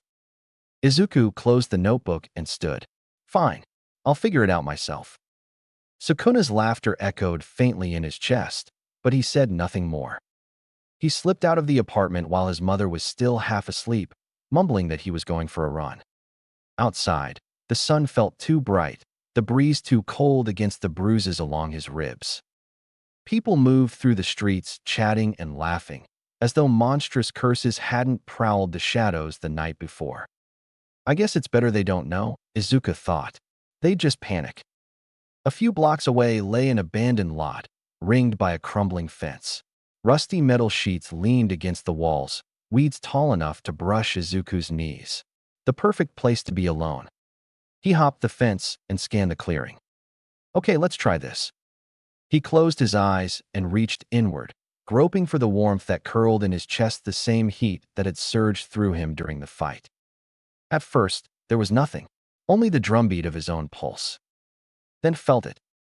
A thin trickle of red lightning. Sparks danced along his fingertips, flickering like candlelight. Okay.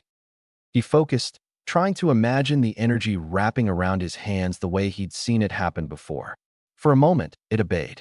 Crimson tendrils curled along his skin, pulsing gently. Good, good. But then it slipped out of his grasp. Wham! A shockwave burst outward.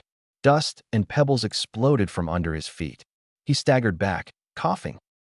Damn it! Sukuna's voice rang out, dry and faintly amused. See, no finesse. It's like watching a toddler try to juggle knives. Then teach me. Izuku shouted at empty air. Stop criticizing and just tell me how to control it. Silence stretched.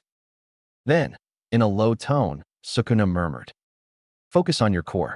Feel the center of your belly like a knot of heat. Don't push outward. Let it drip, like water through your fingers. Too fast, and it'll tear flesh from bone. Izuku blinked. You're helping me?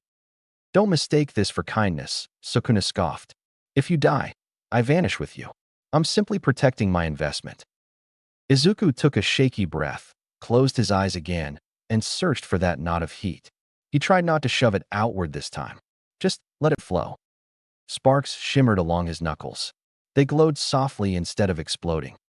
He stared at his hand, or rippling through him. I did it. For 5 seconds, Sukuna grumbled. Try holding it for longer next time. Do you even understand what you're doing yet? Sukuna asked. Izuku frowned. What do you mean? I'm learning to use cursed energy. No, Sukuna cut in. You're learning to make it react.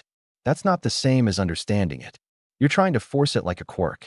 But this isn't some biological mutation. This is sorcery. His tone was calm, but firm. Cursed energy flows from the soul, not the body. Izuku blinked. Then how do I control it? Start with this, Sukuna said, voice shifting into something vaguely instructional. You have two things to worry about, reserves and output. Think of it like this. Izuku felt an image press into his mind, visual, almost tactile. A reservoir of gasoline, Sukuna said. Your cursed energy reserves are the size of that tank. The bigger your tank, the longer you last in a fight. But your output? That's your engine. How much power you can safely burn per second. Izuku nodded slowly. So it doesn't matter if I have energy if I can't use it fast enough. Correct. A large tank with a weak engine makes you slow. A small tank with a massive engine burns out in seconds. And in your case, you're leaking fuel. Izuku grit his teeth. So what do I do? Train both? You'll need to, Sukuna replied. But for now, stop wasting output. Don't try to blast everything. Channel. Focus. Compress. He felt the cursed energy shift around his hands, as though reacting to the lesson itself. The sparks curled in tighter patterns, now less chaotic. I think I'm getting it, Izuku murmured. Cursed energy, it's alive. It's emotion, Sukuna said, filtered through control. They're the fuel. But willpower? That's the steering wheel. Too much fuel with no wheel, and you crash. Too much control and no fuel, and you go nowhere. Izuku lowered his hands, breathing hard but steady. He glanced at the ground where a patch of gravel had been scorched into glass from his earlier misfire. Izuku lowered his hands, chest heaving. Despite the sweat on his forehead, he couldn't help smiling. He dusted his pants and sat on a half-collapsed concrete block. So I need to train cursed energy in my body. Obviously. And learn combat. Naturally. And also figure out what's going on with you. Now you're being greedy, Sukuna said dryly. Izuku smiled just faintly. The back and forth was weirdly grounding. For all of Sukuna's threats and menace, he had rules, logic, and that made things feel just a little less chaotic. For the first time, he felt like this power wasn't just chaos waiting to kill him. Maybe, just maybe, he could shape it into something good. That night, Izuku opened his hero notebook again, but not to add new entries. Not yet. He flipped to the old UA prep section. Tips on the practical exam. Analysis of past performances. Quirk comparisons. The kinds of things he used to scribble when the idea of having a quirk was just a daydream. His gaze landed on a line he'd written a year ago, almost angrily. They won't even let me try. But now he could. He reached for a clean page and wrote something new. Cursed Energy Training Plan, Week 1. Daily Stamina Drills. Control exercises, compression, redirection. Breathing techniques for output regulation. Impact testing, start small, glass, metal.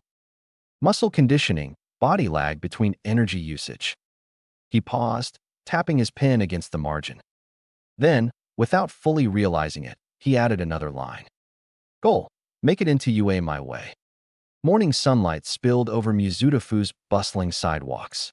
The streets buzzed with students, office workers, and the chatter of shopkeepers hawking steamed buns and fresh fish. Izuku stood at the curb, waiting for the light to change. A gust of wind caught his hair, blowing it into his eyes. Despite everything that had happened the past few days, part of him still felt normal. He glanced around, watching a pair of pro heroes across the street. One was a tall woman in bright teal armor who created swirling whirlpools of water as she directed traffic around a minor accident. The other was a stocky man with metallic arms, carefully lifting a crushed delivery truck off the curb. Kids pressed against the sidewalk railings, pointing and cheering. Their eyes were wide with the same awe Izuku had felt his entire life. He realized, with a pang, that he still felt it even after everything. Sukuna stirred in his mind. Pathetic, he said, though there wasn't much venom in it, gawking at fools in costumes. Izuku scowled. They're heroes. They help people. So you think, Sukuna murmured. And yet when the monster appeared, did any of them help you? No, it was you alone. Remember that. Izuku fell silent as the light changed. He hurried across, his bag bumping against his side. He ended up wandering into a small convenience store. Rows of neatly organized shelves greeted him, bright labels promising energy boost and hairlicious snacks. Izuku grabbed a melon bread and a sports drink, then hesitated near the magazine rack. A glossy hero magazine caught his eye, across the cover in bold letters. UA entrance exam tips from the top 10. He felt his chest tighten. It's still weeks away, he reminded himself. I've got time to figure things out. He opened the magazine. Pages fluttered past images of pro heroes offering advice. Control your power. Don't panic under pressure. Think 3 steps ahead. Izuku swallowed hard. That's easy for you guys to say. You have quirks that make sense. Are you going to keep sighing over children's picture books all day? Sukuna drawled. Izuku begrudgingly snapped the magazine shut. Humph. You won't learn anything useful from that trash. If you want power, you should be out there bleeding for it. Izuku ignored him and paid for his things. The cashier, a tired-looking college student with messy hair, gave him a polite nod. Studying for UA? He asked, spotting the corner of the hero magazine peeking from Izuku's bag. Izuku blushed. Yeah, kinda. Good luck, kid, the cashier said. I tried last year. Didn't even make it past the written test. He gave Izuku a thumbs up anyway. Izuku smiled, trying not to let the anxiety show. Outside, Izuku sat on a bench under a row of cherry trees. Pink petals drifted down onto his hair and shoulders. He tore open the melon bread and took a bite, letting the sweet taste distract him. This is ridiculous, Sukuna grumbled. You should be meditating, or learning how to weaponize your energy, not stuffing your face with sugar. Izuku wiped crumbs off his chin. Even sorcerers have to eat. Humph. For a few minutes, Izuku just watched people passing by. Couples laughing, students in uniform, a small child squealing as a street performer created balloon animals. Life. Ordinary and bright. He stared at the dust swirling across concrete and found his mind drifting toward a question that had been gnawing at him for days. Sukuna, there's something I don't get. That's a surprise, Sukuna retorted lazily. You barely comprehend your own shoelaces. Izuku rolled his eyes. Seriously, there used to be so many villain attacks, so many weird incidents. People blamed quirk mutations, but was that all curses? Cursed spirits, I mean. Sukuna hummed a low, considering sound. Some, not all. This world brims with negative emotions, and curses feed on it. But lately, he paused. Lately, there's been fewer fresh curses born. It's as though the entire ocean of negative energy has grown shallow. Izuku blinked. Why? 2 reasons, Sukuna said. 1. The creatures you call heroes keep people hopeful. Hope suppresses fear and fear breeds curses. The more your society puts faith in those flashy fools, the fewer pure curses emerge. He continued, voice cooling. 2. Kinjaka's final gambit. That twisted bastard pulled much of the world's lingering cursed energy into a single focal point, in Shinjuku. The aftermath of that battle still ripples. The density of curses in your world has thinned because the balance was violently disrupted. Izuku swallowed. So that giant monster attack a few days ago. Probably one of the leftovers, Sukuna said. A scrap of the old chaos, leaking through the cracks. He fell silent, voice suddenly distant. But make no mistake, it won't stay calm forever. The ocean always rises again. He sighed, leaning back against the bench. I can't mess this up. I can't lose control and hurt anyone. UA's my dream, but I can't bring chaos with me. After finishing his snack, he made his way back toward the abandoned lot. The moment he slipped through the fence, his expression hardened. Okay, training time. Sukuna's tone turned cool and clinical. Then listen carefully. First lesson today, cursed energy reinforcement. It's how you keep your body from shattering when you punch above your weight. Izuku nodded. So, like strengthening my limbs with cursed energy? Yes. Think of it like wrapping steel wire around weak wood. Your bones are glass. Your flesh is paper. Unless you reinforce it, even a small burst of cursed energy will tear you apart. Izuku clenched his fists. All right, let's try it. He focused inward, searching for the knot of heat Sukuna kept mentioning. This time, he tried not to shove it outward. Instead, he imagined it soaking into his muscles and bones, binding every fiber tighter. A slow red glow pulsed under his skin. Good, Sukuna murmured. Keep it gentle. Don't flood it. Drip feed. Izuku tried to step forward and nearly collapsed as his legs buckled under a wave of dizziness. Gah! He dropped to one knee, clutching his chest. His vision swam with red sparks. You're draining your reserves too fast, Sukuna said. Pull back. Let it settle. Izuku gasped. Okay. He forced the cursed energy to ebb, feeling it recede like water draining from a tub. The ache in his muscles faded. When he finally stood again, sweat poured down his face. I'm getting there, he panted. Slowly, Sukuna agreed. But don't mistake flickering lights for mastery. It takes years to refine cursed energy properly. Izuku looked down at his trembling hands. I don't have years, he said softly. UAs in a few weeks. Then train faster, Sukuna said. Or die trying. Either way, it'll be entertaining. Izuku glared. Gee, thanks for the pep talk. A sudden shout made him freeze. A few boys from a nearby middle school had wandered into the lot, curiosity getting the better of them. One of them stared at Izuku's red-sparked hands. Whoa, that's so cool. Izuku quickly clenched his fists, cutting off the glow. It's just a quirk, he stammered. Not dangerous. The kids ran off laughing, one of them imitating explosive noises. Izuku sagged, rubbing his temples.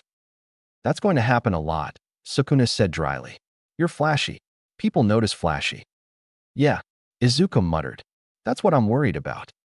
He spent the next hour drilling cursed energy reinforcement in bursts of 5 seconds, 10 seconds, then 15. Every time, his body screamed a little less, but the exhaustion crept deeper. When he finally staggered out of the lot, the sun hung low in the sky. His phone buzzed a text from his mother. Mom, dinner tonight. You look tired, baby. Please come home. Izuku smiled, despite how wrecked he felt. He typed back. Izuku, be home soon. Training hard. I'm gonna make it into UA. He hit send. Sukuna was quiet for a moment. Then, softly, you truly believe that, don't you? That you can become a hero? Izuku lifted his chin. I have to believe it, or there's no point to any of this. Sukuna let out a low, dark chuckle. Izuku clenched his fists tighter. And beneath the fading sunset, he took his first step toward tomorrow. Extra scene. Izuku sat at his desk long after midnight, his notebook unopened. A single lamp cast a circle of soft yellow over his scattered pages. His heart still raced when he thought about the power inside him. How it burned. How it hurt. But the terror that used to paralyze him had shifted. It was quieter now. Not gone, but tempered-shaped. He leaned back and exhaled slowly. I'm not as scared anymore, he said aloud. Sukuna stirred in the back of his mind. Not gloating. Listening.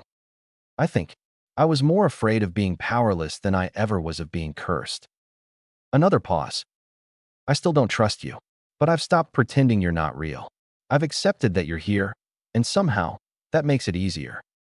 Acceptance is the first step to wielding power without destroying yourself, Sukuna said, voice unexpectedly calm. You've ceased to flinch. That alone makes you better than most. Izuku gave a half laugh, rubbing the back of his neck. Guess I've been living with fear so long that making room for something even darker didn't leave much space for panic. He turned toward the window, where the city lights pulsed like stars. I'll use this power. I'll carry you if I have to. But the path I walk is still yours, Sukuna finished. For a moment, the room felt balanced. Not safe. Never safe. But not a battlefield, either. Just a boy and the monster in his ribcage, both too tired to keep lying to themselves. He didn't notice when he fell asleep, head resting on his folded arms, the last of the cursed energy sparks flickering out. And in the quiet, Sukuna watched. Not intruding. Not yet. Just waiting. Morning light streamed through the window, painting pale stripes across Izuku's ceiling. He stared at it, eyes dry, body stiff under the weight of his blanket. It still felt unreal. Cursed energy. The king of curses himself, coiled somewhere behind his ribs. His body felt the same, as always, skin and bones and anxious sweat, but beneath that surface, something glimmered. And once he noticed it, he couldn't unfeel it. You'll hurt your brain if you keep thinking so loud, brat. Sukuna's voice cut through the quiet like a blade slipping between pages. Izuku scowled up at the ceiling. You're the one in my head. I think I get to think as loud as I want. A fair point, Sukuna conceded, sounding faintly amused. But perhaps you should learn to focus. That energy you've inherited isn't just sitting idle. Izuku blinked, startled. What do you mean? Sukuna didn't answer right away. Izuku felt him shifting, like a huge cat stretching in a small cage. Close your eyes, he said finally. Listen. Izuku hesitated, but curiosity and a spark of stubbornness pushed him to obey. He inhaled slowly, letting his eyelids fall shut. At first, he felt nothing except the weight of the morning pressing against his skin, the soft rustle of his bedsheets, the distant purr of traffic. Then, he felt it. Something deep in his chest thrummed gently, like the plucked string of a shamisen. The sensation spiraled outward, brushing against the inside of his ribs, sliding into his arms and legs in faint, trembling currents. It was quiet, but undeniably a soft glow in the darkness behind his eyelids. He sucked in a breath, eyes flying open. Oh, he whispered. It's there? Of course it's there, Sukuna said. Cursed energy is merely your emotions, your fear, anger, desperation transmuted into power. Now that you've accepted me, your channels are less blocked. Izuku frowned. Channels? Pathways inside your body, Sukuna explained. Energy flows through them. Shape them well, and you can create techniques. Fail, and you'll tear yourself apart. That's comforting, Izuku muttered. I try my best. He rolled over, pressing his face into the pillow. Will it get easier? Yes, Sukuna said, if you survive long enough to practice. Izuku groaned, not reassuring. Then stop being weak.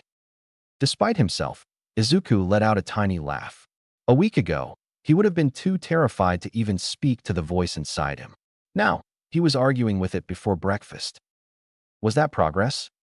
He finally rolled out of bed and trudged into the kitchen. The smell of miso soup and rice hung in the air. His mom stood at the stove, humming under her breath, her hair tied back in a soft green scrunchie. Morning, Zuka-kun, she said, glancing over her shoulder. You look tired. He pulled out a chair and sank into it, resting his chin in his hands. Didn't sleep much. She set a bowl in front of him. Still thinking about the other day? Izuku stared into the soup. Tiny cubes of tofu bobbed gently in the broth. Kind of, he admitted. Inko came around the table and sat down beside him, her expression soft. I've been thinking too. She reached over and patted his hand. I know you've always wanted a quirk, and I know things didn't happen the way either of us imagined. But I'm proud of you. Izuku blinked, throat tightening. Mom. She pulled over a folder from the counter's slim manila thing, dog-eared at the corners. His name was written in black pen on the tab. Inko opened it, revealing pages stamped with official seals. His quirk registration papers. The box labeled quirk still read. None. I think we should go update this, she said gently, before UA stops taking applications. Izuku stared at the page, a cold sweat breaking out along his spine.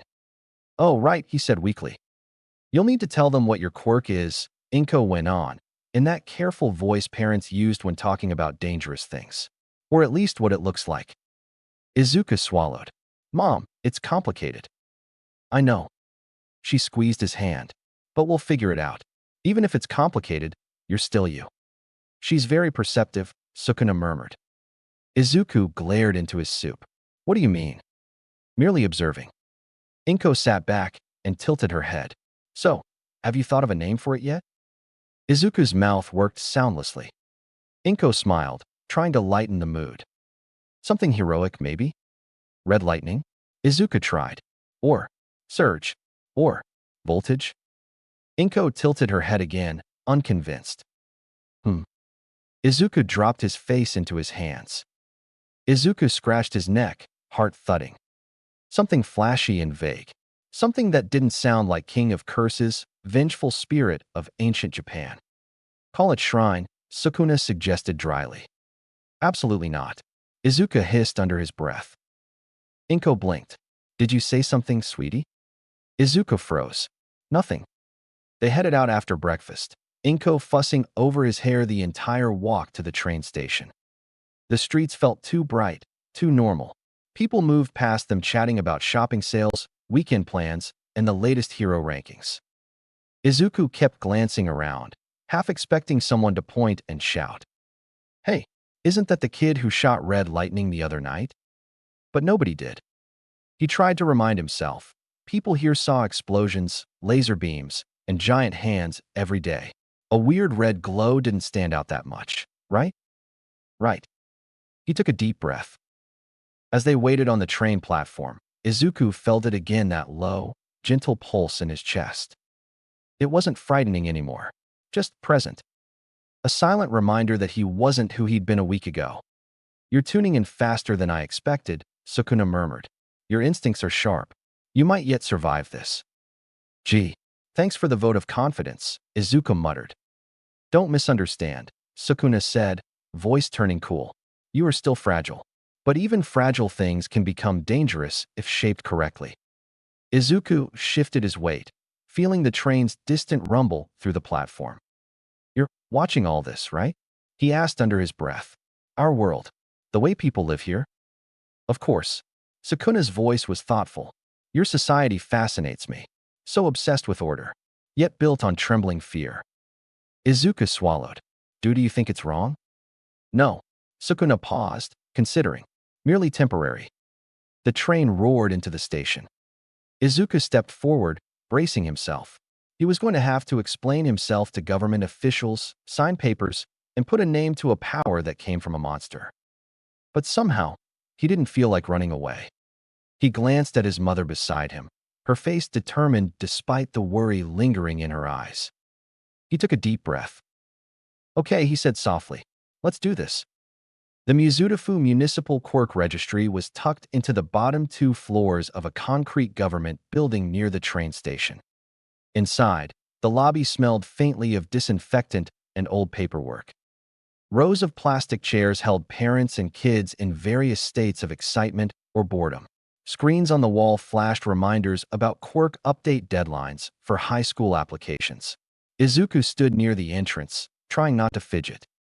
His mother signed them in at the counter. A bored-looking clerk handed her a small number slip and waved them toward the waiting area.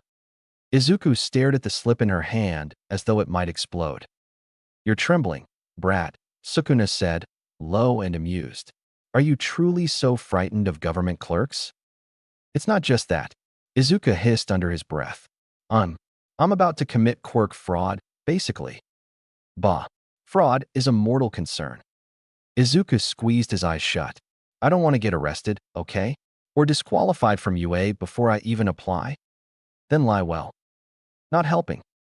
A little boy in a bright red jacket zoomed past him, leaving a faint trail of smoke from his shoes. Mom, look, my quirk got stronger again, the boy yelled, grinning over his shoulder. His mother laughed and said something about needing new shoes before he burned holes in these ones too. Izuku swallowed, throat dry. He sank into a plastic chair beside his mom. Inko laid her hand gently on his knee. You're going to be fine, she murmured. We'll just keep it simple. Izuku whispered, I don't even know how to explain it. Then don't over-explain, she said firmly. You've always gone on in your notebooks. Just say what it looks like, not every detail. Izuku blushed. That's fair. Your mother is wise, Sukuna said. Do not attempt to explain me. There are no words in this world for what I am. Izuku thought of trying to tell some government official about sorcerers, fingers, curses, and energy that comes from the soul. He nearly broke out in hives. Good point, he muttered. After nearly 40 minutes, a small screen chimed and flashed their number. "Come on, Zuka-kun," Inko said. They followed a staff member down a short hallway. The woman led them into a small cubicle with frosted glass walls and a laminated sign that read, "Quirk Registry, Updates and New Declarations." Inside the registry office, Izuku sat on edge while a government clerk named Minobe reviewed his digital file. The man looked tired, like someone who'd seen every power from mood-altering hair to jet-propelled flatulence. "Quirkless until now, huh?" Minobe asked, adjusting his glasses. "That's rare. Not impossible, but very rare at your age." Izuku nodded stiffly. "It just happened." "Right." Minobe tapped his tablet. "Let's get started. Can you describe the ability?" Izuku took a deep breath. "It's a red energy that builds up around me. It reacts when I'm stressed. Oh, and it burns things if I don't control it." Minobe's brows furrowed. "Burns how? Flames? Radiation? Heat wave?" Izuku fidgeted. "Not exactly. It's more like pressure. Like the air gets heavy, and then things crack or melt." That was putting it mildly. Last time, the pavement had bubbled and a billboard had nearly collapsed. Minobe stopped typing. "I'm going to be honest, Midoriyakin," he said. "Because of your age and the nature of the quirk, we're required to conduct an on-site demonstration. We've had people try to falsify quirks before to cheat their way into top schools." Izuku's heart stopped. "Demonstration?" Minobe stood and nodded toward a side hallway. "We have a quirk isolation room on this floor. It won't take more than 10 minutes. I'll need you to produce the effect you described in a controlled space. Is that okay?" Izuku looked at his mom. Inko smiled gently and gave him a supportive nod. "You can do this, Zuka-kun." He swallowed hard and stood. "Yeah, okay." The room reminded him of a bank vault crossed with a school gym. The walls were reinforced steel, the floor marked with old scorch lines and claw scratches from past testes. A camera hung in one corner, and a two-way mirror took up one wall. "Standard protocol," Minobe said, stepping back. "No combat test, just a proof of activation. Can you show us what this energy looks like?" Izuku stood in the center, the sterile lighting humming above. His hands trembled. "You don't need to know. You need to act. Feel the rhythm. Let it rise." Izuku closed his eyes. He took a shaky breath, focused on that low pulse inside his chest. The cursed energy was waiting tense, coiled like a sleeping muscle. It didn't roar. It whispered. He reached for it. A faint red shimmer sparked around his fingertips. It stuttered once, like a broken lighter, then again brighter. A halo of thin red energy hissed into view around his body, crackling like electricity without a sound. The floor beneath his feet faintly blackened, but didn't break. Izuku opened his eyes. A soft glow surrounded his arms, flickering with barely contained heat. Minobe's voice crackled over the intercom. "Fascinating. Can you control it? Move it." Izuku exhaled slowly. He raised his hand palm out and tried to will the energy forward. A red arc extended from his fingertips like a short whip, then snapped back into his palm. It scorched a black line on the ground. He flinched but didn't panic. The glow faded. Silence. Then Minobe's voice again, quiet but impressed. "Well, that's certainly legitimate." Back at the desk, Minobe updated the registry file. "Looks like a mid-level energy-type quirk. Rare form. Adaptive. Some potential hazard signs, but nothing you can't grow into." He glanced at Izuku. "Did you say you had a name for it?" Izuku hesitated, glancing at his mom. Then he looked down at his hands. "Cursed energy," he said quietly. Minobe blinked. "That's a bold name." Izuku wilted. I can pick something else." Minobe sighed. No, it's fine. Kids your age like edgy names." The clerk typed it in without much fuss. "All right, you're officially registered. Since you're applying to UA, they'll probably confirm your quirk profile test at the entrance exam. Be ready." The air outside the registry building was crisp and cool. Izuku drew in a shaky breath, the slip of paper confirming his quirk registration folded tightly in his pocket. Inko squeezed his arm as they merged into the midday foot traffic. "You did so well in there, Izuku." Izuku shrugged. trying to hide the tension winding his shoulders tight. I almost melted the floor. She chuckled. Only a little. And you stopped yourself. That's the important part. Izuku rubbed his eyes. I thought I'd mess it up completely. But you didn't. She tilted her head, studying him. That's what heroes do, you know. They're scared, but they keep going. They stopped at a crosswalk. Izuku scuffed his sneaker against the curb. Do you think I did the right thing? He asked quietly, not telling them everything. Inko's gaze softened. Zuka-kun, you told them what you know. That's not a lie. Izuku chewed his lip, but it felt like one. I know. Her voice was gentle but firm. But your quirk is new. You're still learning what it does. You don't have to have all the answers right away. She reached up and smoothed a piece of hair off his forehead. Besides, quirks can be strange sometimes. You'll figure it out. Izuku hesitated. Then he whispered, you don't think I'm dangerous, right? Inko cupped his face in both hands. I think you're my son, she said firmly. And you've always wanted to help people. That doesn't make you dangerous. That makes you good. Izuku blinked hard, fighting the sting of tears. But it's strong. And scary. And I don't even understand it yet. That's why you'll train, she said. And why you'll be careful.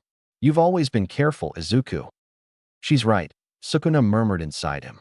You've survived me this long. You might survive a bit longer yet. Izuku grumbled silently. They paused near a convenience store. Inko rested her hand on his shoulder. Let's get something sweet, she said. You deserve it after today.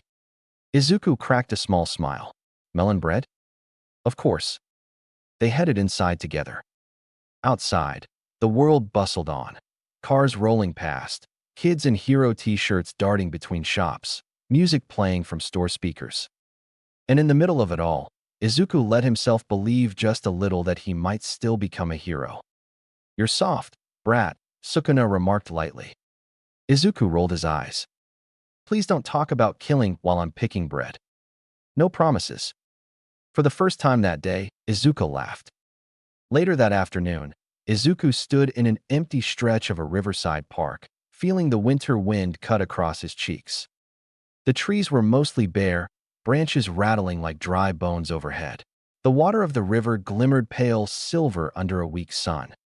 He'd chosen this spot because it was quiet and because no one would panic if he accidentally burned a hole in the ground. He rolled his shoulders, shaking out the last traces of nervous energy. He pulled out his battered hero analysis notebook, flipping to a page he'd scribbled the night before. Midoriya's cursed energy drills. Pulse control, on-off switching. Energy shaping, hands versus whole body. Strengthening physical blows. Distance projection, small scale first. He stared at the list, a cold breeze tugging at the pages. You look ridiculous, Sukuna's voice drawled from inside his chest. Standing there with your scribbles. Like a child pretending to be a soldier. I need a plan, Izuku muttered. I can't just flail around and blow up sidewalks. Flailing is amusing, though. Izuku planted his feet and closed his eyes. He focused on the pulse he'd begun to feel more clearly over the past few days. It was like a faint, endless heartbeat deep under his ribs. The more he focused, the louder it seemed to get until it was almost a quiet roar in his ears. He inhaled, exhaled. Okay, pulse control. He opened his eyes and concentrated on turning the power off. For a moment, the air felt calm. His fingers stopped tingling. The warmth in his chest ebbed, leaving him feeling almost hollow. Then he let the power swell back in. Thin red sparks danced around his knuckles, flickering like static electricity. He grinned. See, I can shut it off. Sort of. Fascinating, Sukuna sneered. You're learning to do what a toddler does with a light switch. He scowled down at his notes. Okay, next is energy shaping. He lifted his right hand, palm open. The cursed energy gathered there in a hazy, trembling glow. It coiled around his fingers, hot and restless. He tried to compress it, imagining a ball of power the size of a marble. Instead, the glow sputtered and flared out like an angry flame. A thin bolt of red cracked sideways into the ground. A patch of grass hissed and smoked. Izuku let out a panicked noise. Ah, crap, crap, crap. He stomped on the singed grass, flailing until the tiny spark died. Graceful, Sukuna said dryly. Truly the poise of a future hero. Izuku wiped sweat from his forehead, cheeks burning. I'm trying, okay? He glanced up and down the riverbank. Thankfully, no one seemed to have noticed. He took a few deep breaths. Okay, let's try. Strengthening. He balled his fist, trying to push the cursed energy down into his muscles. He pictured the tendons and bones of his forearm wrapped in that hot red glow. He threw a light punch at the air. The air wafted like a tiny sonic boom, but the recoil nearly wrenched his elbow out of its socket. Ow! He staggered backward, cradling his arm. You pitiful child, Sukuna laughed. It's entertaining to watch you fail. Izuku clenched his teeth. There was a brief, grudging silence in his chest. Sukuna said at last, Very well. Listen, brat. Feel the power as water, not fire. Let it flow along your bones, not explode outward. You keep trying to blast it. Instead, guide it. Izuku frowned in concentration. Output and reserves. He inhaled slowly. This time, he didn't shove the energy outward. Instead, he tried to pour it in a thin trickle down his arm. A soft scarlet glow suffused his skin. When he punched the air again, the motion was fast but not jarring. A faint pop of displaced wind echoed through the park. Izuku gasped. I did it. Barely, Sukuna sniffed. But a start. Izuku beamed. Okay, last one, distance projection. He took several steps back, planted his feet, and held his palm out. He gathered cursed energy like a coil of heated wire. Then he thrust his hand forward. A thin red arc shot out like a whip of light and flicked against a patch of frozen reeds. The reeds sliced in half, sizzling at the edges. Izuku stared at them, breath fogging in the cold air. He whooped, grinning. I did it. Then he realized his shoes were smoking again. Ah! He stumbled back, stamping the grass. Brilliant work, Sukuna said, sarcasm dripping. At this rate, the only curse you'll exorcise is yourself. Izuku groaned, dragging his hands down his face. I'm gonna need so much practice. He picked up his notebook again and wrote furiously. Notes. Keep energy inside bones first. Control small amounts, don't overdo it. Distance attacks equals possible but unstable. Check shoes for burns. He blew out a shaky breath. Despite the small mishaps, his chest felt lighter. A spark of real hope flickered there as certainty that he could learn this. That he could own this power instead of fearing it. Remember, brat, Sukuna murmured in the depths of his mind. This energy is born from negativity, rage, fear, pain. If you wish to control it, you must first accept those truths. Burying them makes you weak. Izuku frowned. I'm not going to become evil just to be strong. Who said anything about evil? Sukuna mused. I simply said accept it. Your heroes build smiles atop trembling hearts. Why should you be any different? Izuku fell silent. He glanced out at the river, where sunlight danced like shards of glass across the ripples. I'm going to be a hero, he whispered, even if my power came from something scary. Good, Sukuna said. Otherwise, this world would bore me to death. Izuku rolled his eyes. You're insufferable. Flattery will get you nowhere. Despite himself, Izuku cracked a smile. He closed his notebook, tucked it under his arm, and turned back toward the city. His shoes were still warm, but not charred. Progress. Today, he'd made cursed energy obey him, even just a little. And that meant everything. Extra scene. The sun was low when Izuku finally trudged up the steps to his apartment building. His legs ached from hours of testing cursed energy, and his hair still smelled faintly of scorched grass. Inko was waiting in the living room when he came in. She glanced up from folding laundry, eyes softening at the sight of him. Welcome home, Izuku. I'm back, he said, voice tired but lighter than it had been that morning. Inko peered closer. Did you burn your jacket? Izuku laughed weakly and held out the sleeve. The cuff was singed black, threads curled like burnt hair. I'm learning, he said. Inko gave an exasperated sigh, but she smiled as she reached to ruffle his hair. Please don't set yourself on fire before the UA exams. No promises. She disappeared into the kitchen, muttering about dinner.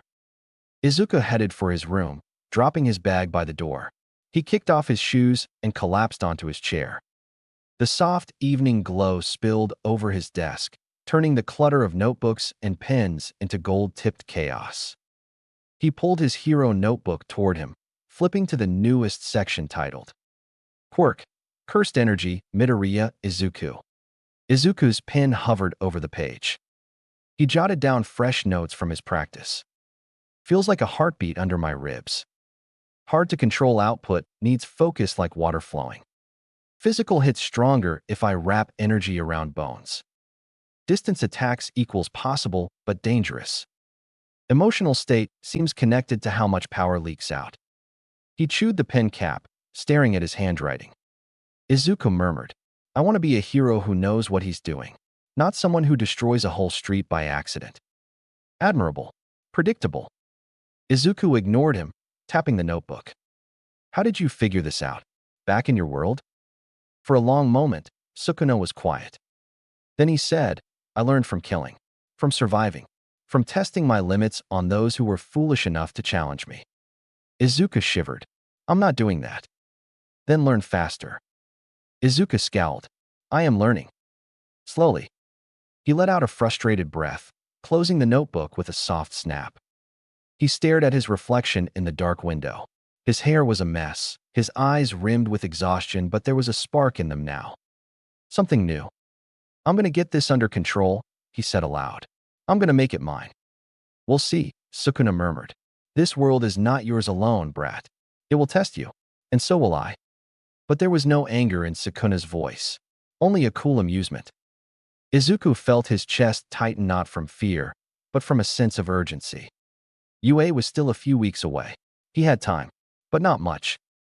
He cracked open his notebook again, scribbling one last line before bed. I will become a hero, no matter what.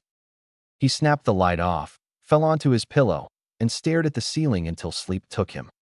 Izuku Midoriya woke before dawn, the sky still a pale wash of cold blue.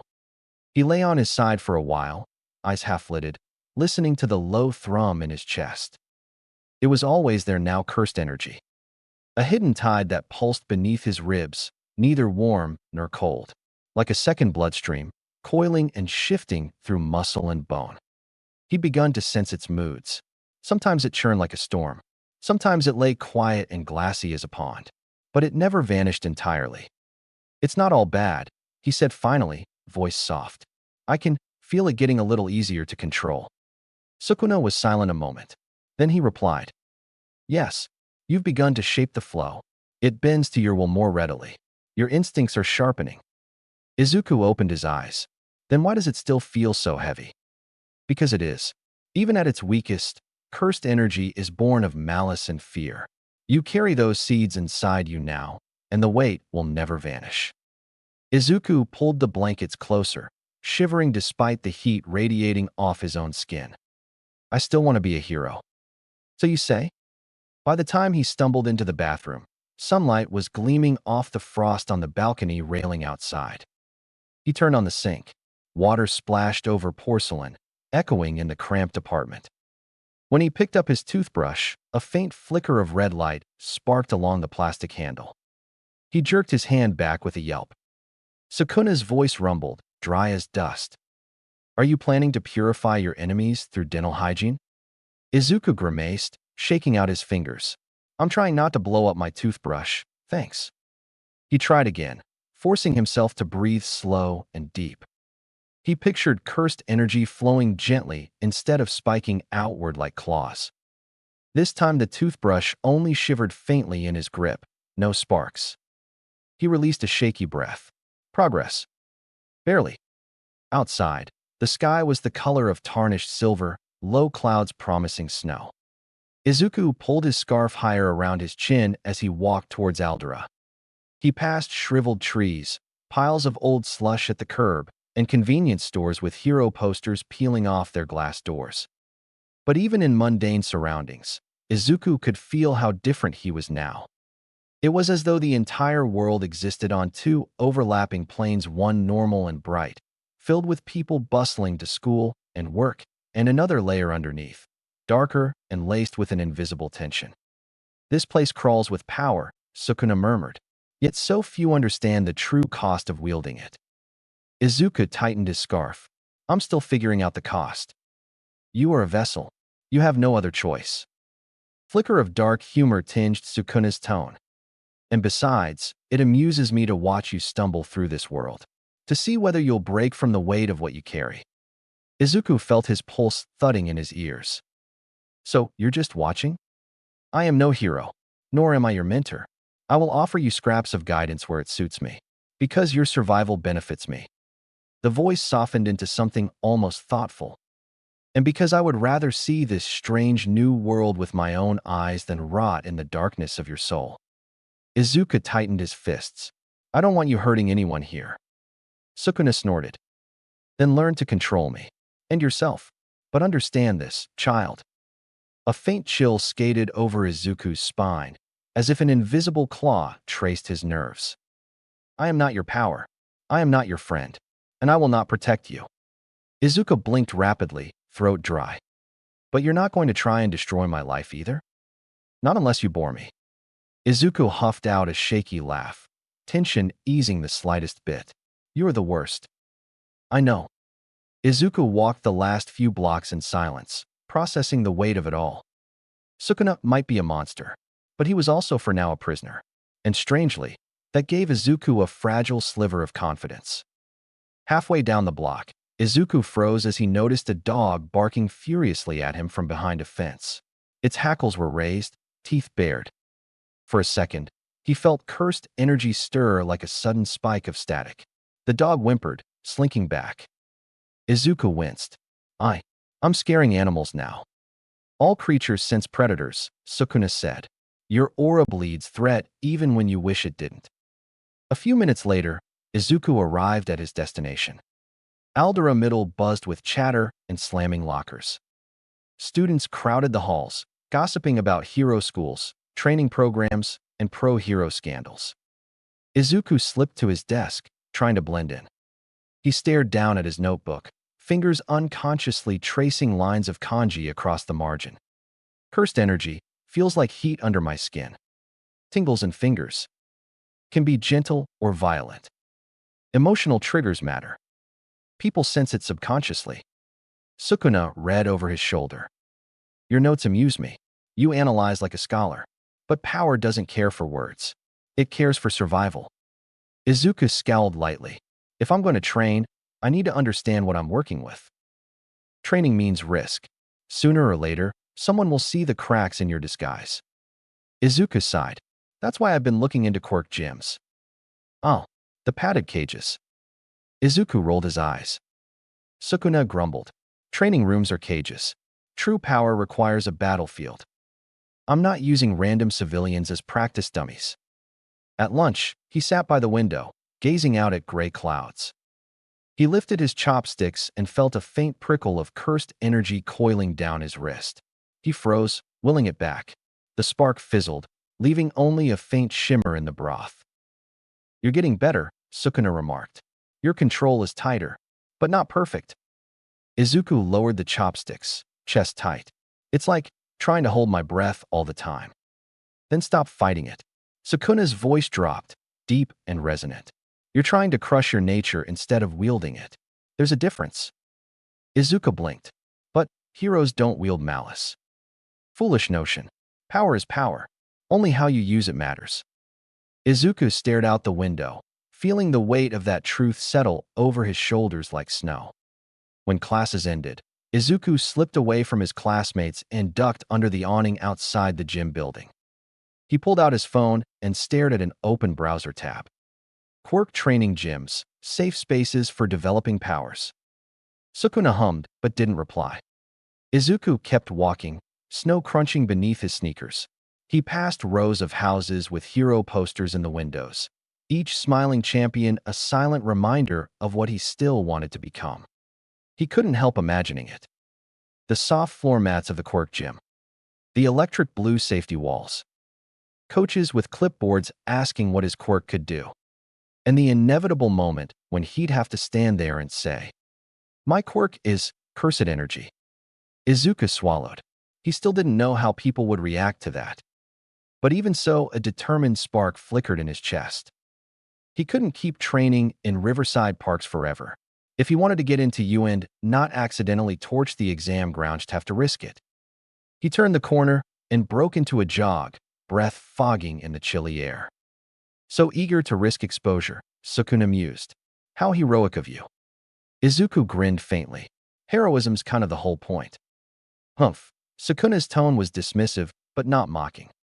That night, the smell of grilled fish filled the tiny apartment as Izuku slipped off his shoes. Inko stood over the stove, wooden spoon in hand. Izuku, did you have any incidents today? Izuku hesitated, then said softly, No, nothing bad. I'm working on it. She turned, worry lining her gentle face. I'm glad, but it's still so new, this quirk of yours. You're sure you're safe to keep practicing alone? Izuku offered a small smile. I'm looking into a quirk gym, somewhere I can train without accidents. Inko relaxed a fraction. That's good. I just want you to be careful. UA is important, but your safety is more important to me. He lowered his eyes, warmth filling his chest. Thanks, Mom. Later that night, Izuku sat cross-legged on his bed. The city lights flickered outside the window, glowing orange through drifting snow. He scribbled in his notebook, murmuring to himself. Cursed energy feels like part of me now. Stronger when I'm afraid. Training is the only way to keep it from hurting anyone. Sukuna stays quiet unless he sees me slipping. He dropped his pen and stared at the page that said, I'm still going to be a hero. Outside, Mizutofu slept under falling snow. And within Izuku, cursed energy hummed softly, no longer quite a stranger's power, but not entirely his own.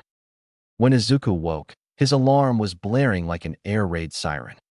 He slapped it off, squinting at the pale light crawling through the curtains. Snowflakes were drifting lazily outside, swirling around the edges of the windows. He lay in bed a moment, listening to his own pulse. There was a new steadiness to the energy inside him. It no longer roared like a storm whenever he moved. Instead, it felt like a silent current, flowing along pathways he was just beginning to map. Your bond grows stronger, Sukuna murmured. Each day, your body molds itself further around my power. Izuku swallowed. I'm glad, because I need control, and I'm done waiting around. He kicked off the blankets, feeling determination sink into his chest. Today, he whispered to himself, I'm getting better at close combat. I can't just rely on blasting energy around. An hour later, Izuku found himself standing in front of a low, modern building tucked between an office block and a pharmacy. A large wooden sign read, Kawabi Dojo. Quirk Training Self-Defense. Certified Hero Trainers. Through the glass windows, he glimpsed sparring mats, wooden dummies, and rows of punching bags.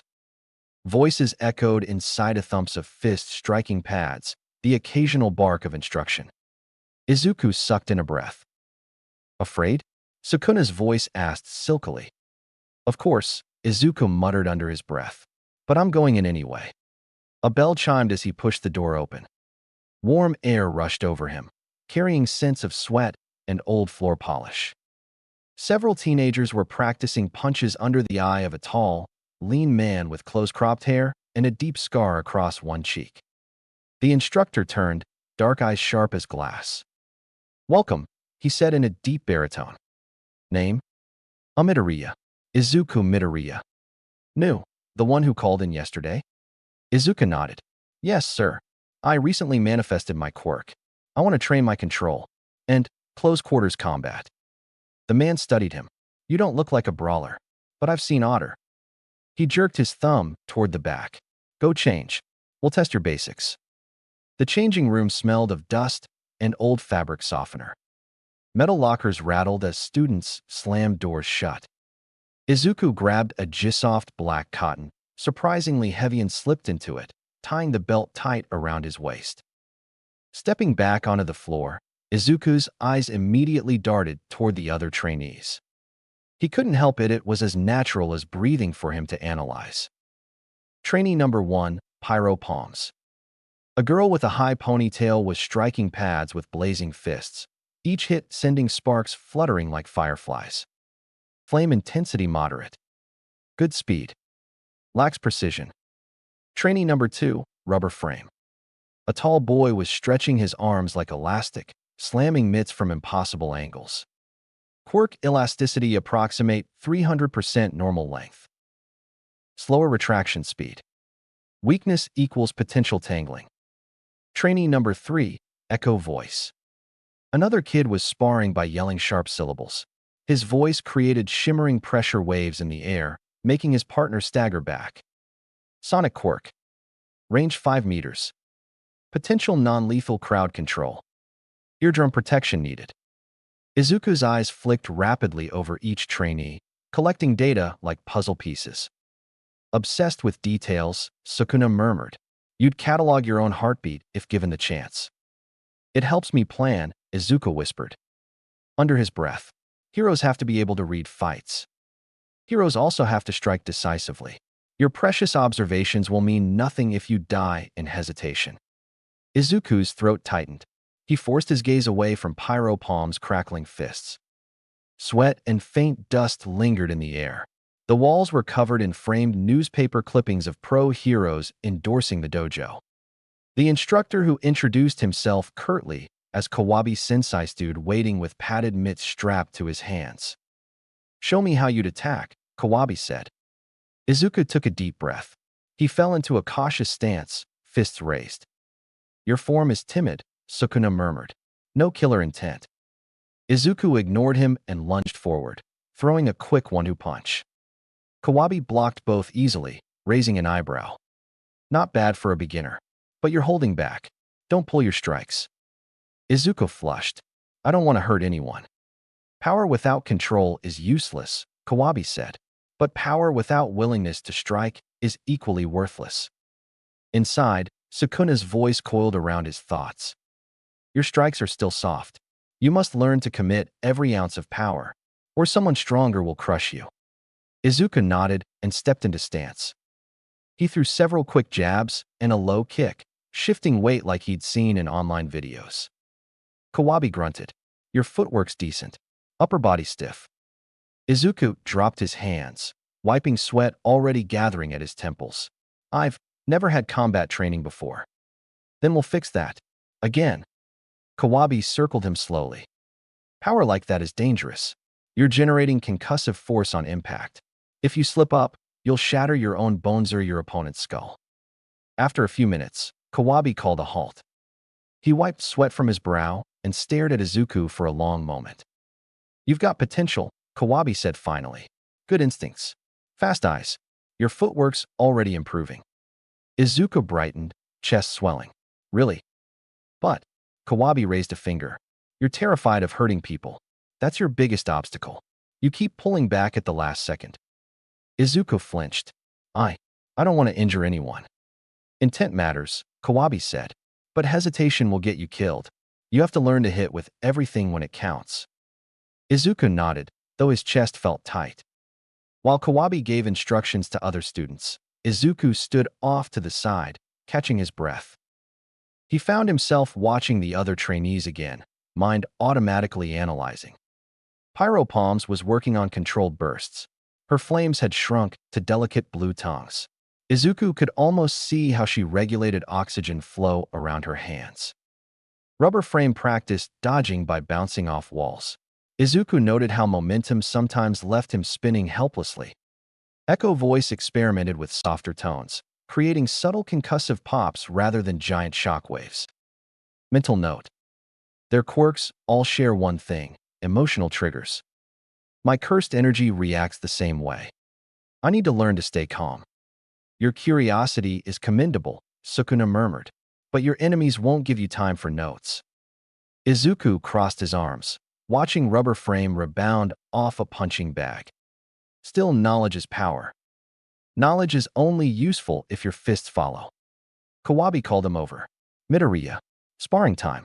You'll be paired with Ojiro." A blond boy stepped forward. He was about Izuku's height, wiry but solidly built. His expression was calm, polite, but his eyes were sharp, measuring. "Hey," Ojiro said, extending a hand. "Mashireo Ojiro. Nice to meet you." Izuku blinked at the tail swishing behind Ojiro. Your tail. It's huge. Ojiro chuckled. Yeah, I get that a lot. Kawabi clapped sharply. Ojiro. Midoriya. Front and center. Izuku stepped forward, trying not to show how badly his knees were shaking. Light contact only, Kawabi ordered. No quirks unless I say. Ojiro nodded. Good luck. Izuku bowed. Good luck to you too. Ojiro struck first a low, snapping kick aimed at Izuku's shin. Izuku stumbled back, arms flailing. He almost fell on his butt. Ojiro hesitated, tail flicking. You okay? Izuku forced himself upright. 2M okay. Ojiro pressed forward again, rhythm crisp and controlled.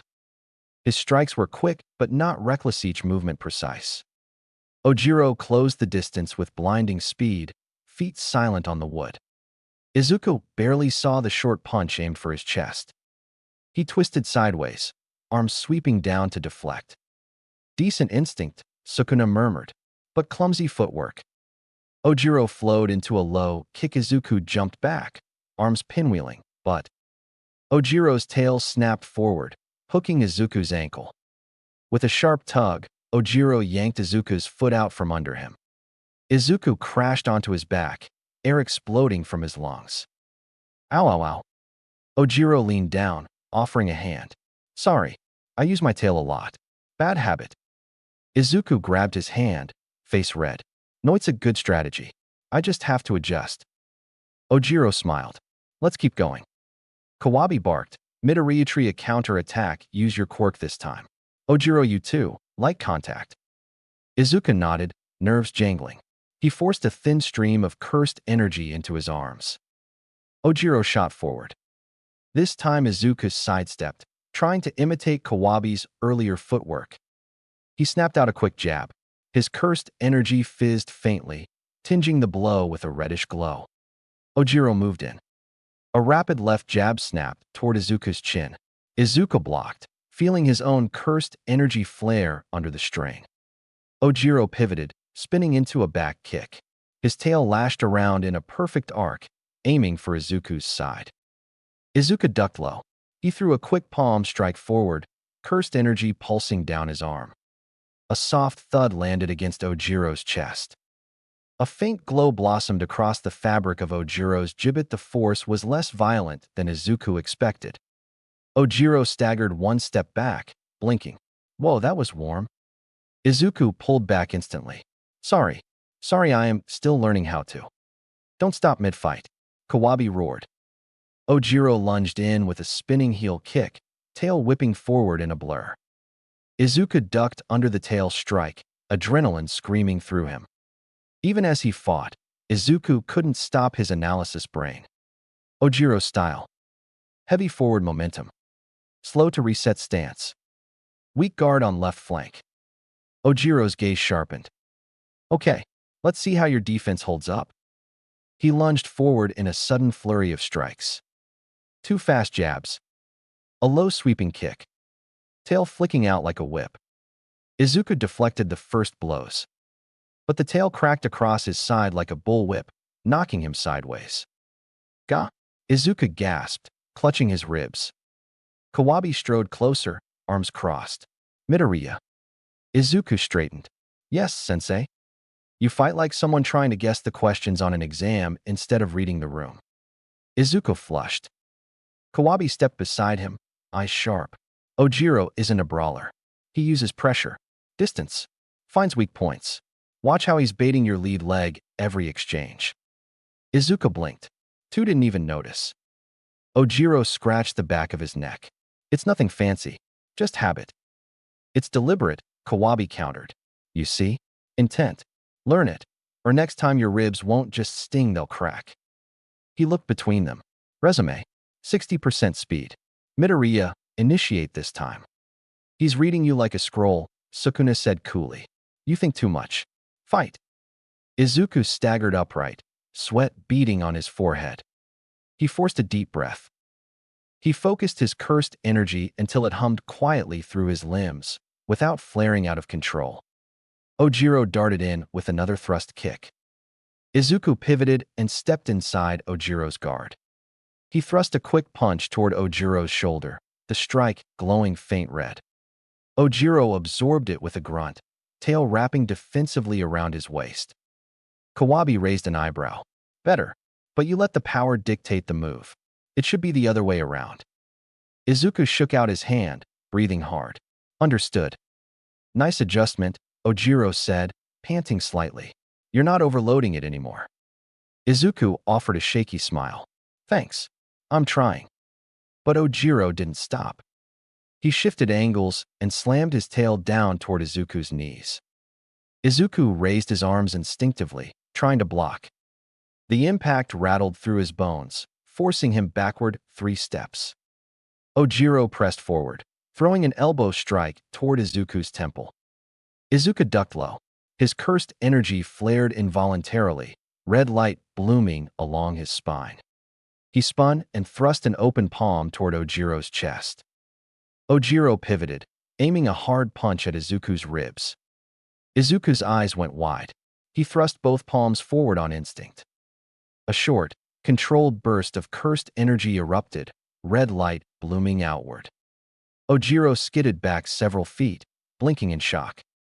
He touched his chest where the pulse had hit. That felt like getting pushed by a blast of wind. Kawabe stepped in, eyes narrowing. Midoriya, how much power were you using? Izuku gulped. Like 80%? Next time, try 10. Izuku bowed deeply. Yes, sensei. Ojiro straightened, dusting off his GI. You're way stronger than you look, Midoriya. Seriously, that quirk's no joke. Kawabe clapped his hands. Good work, both of you. Go cool down and stretch. Midoriya and I will train control drills next time. Good first day, Midoriya. You've got raw talent. Izuku bowed deeply. Thank you, sensei. But remember, control isn't just physical. It's mental. Train your mind as hard as your body. Otherwise, you'll be a danger to everyone around you. I will, sir. Ojiro gave him a thumbs up. See you next session, Midoriya. Outside, the afternoon sun had melted snow into rivulets running down the gutters. Izuku rubbed his arms, feeling faint warmth still pulsing in his veins. You're growing, Sukuna observed, but you remain soft-hearted. You hesitate too much. He exhaled, breath misting in the winter air. For once, he wasn't terrified of what was inside him, just focused on what was ahead. And for the first time in a long time, he felt strong enough to believe it. Izuku pushed himself up, hair sticking in wild spikes. The second pulse of cursed energy was gentler than it had been weeks ago. It no longer felt like foreign needles under his skin. Instead, it felt almost comfortable, warm, like an extension of his own limbs. He blinked at the soft golden light stretching across his walls, then flexed his fingers instinctively. A faint warmth stirred beneath his skin, a breath, a pulse, a flicker of something unnatural. Cursed energy. Still there. Still his. And oddly familiar now. Not safe, exactly, but not foreign anymore either. He let the sensation settle before moving. The warmth didn't roar or threaten. It just was, like a second heartbeat. Morning, he murmured to himself. A quiet chuckle echoed faintly inside his mind. You're starting to wear it well, brat. Izuku didn't jump. Sukuna's voice didn't carry malice today. It hovered more like an observation, mild, contemplative. It's not exactly a fashion statement, Izuku replied, drying his face. It's just getting easier. That doesn't mean I'm happy about it. Sukuna, easier means it's becoming part of you. You don't flinch from it anymore. That's good. It's not good. It's just necessary. Still denying it, humph? Izuku opened the window and let the winter air hit his face. I'm not denying anything. I'm just not letting it change me. No answer this time. Just the rustle of cold wind and the sound of birds somewhere on the wires. He swung his legs off the bed. His feet hit the cold floor, and for a second, he stared at his trembling hands. The air around them barely shimmered, invisible threads of cursed energy dancing close to his fingertips. He clenched them into fists. He moved through his routine almost automatically. Brush teeth, wash face, scroll the hero news on his phone. All Might was trending again, another daring rescue out in Kyushu the night before. Izuku paused, thumb hovering over the video thumbnail. A small smile tugged at his lips. Maybe his heart didn't race the way it used to, but seeing All Might's smile still reminded him why he wanted to be a hero. "Morning, sweetie." Inko called from the stove. Her back turned as she flipped eggs onto 2 plates. "I made them with sesame oil this time.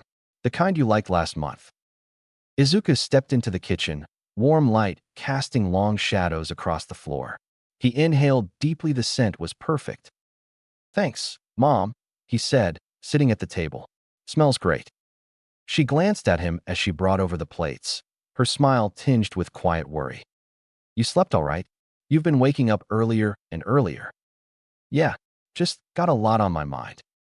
Inko sat down across from him, folding her hands. "Is this about the dojo?" Izuku blinked. "A little. I've been pushing myself. I want to be ready for UA. You've always worked hard, even before all this." Her eyes drifted to his hands, then back up. "But this quirk of yours, you're still learning it, right?" Izuku nodded slowly. "It's not like other quirks.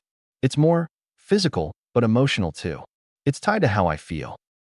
"That sounds complicated." "It is." He stirred his rice quietly. "But I think I'm getting the hang of it. I don't hate it anymore." "You don't hate it," she echoed. "But do you like it?"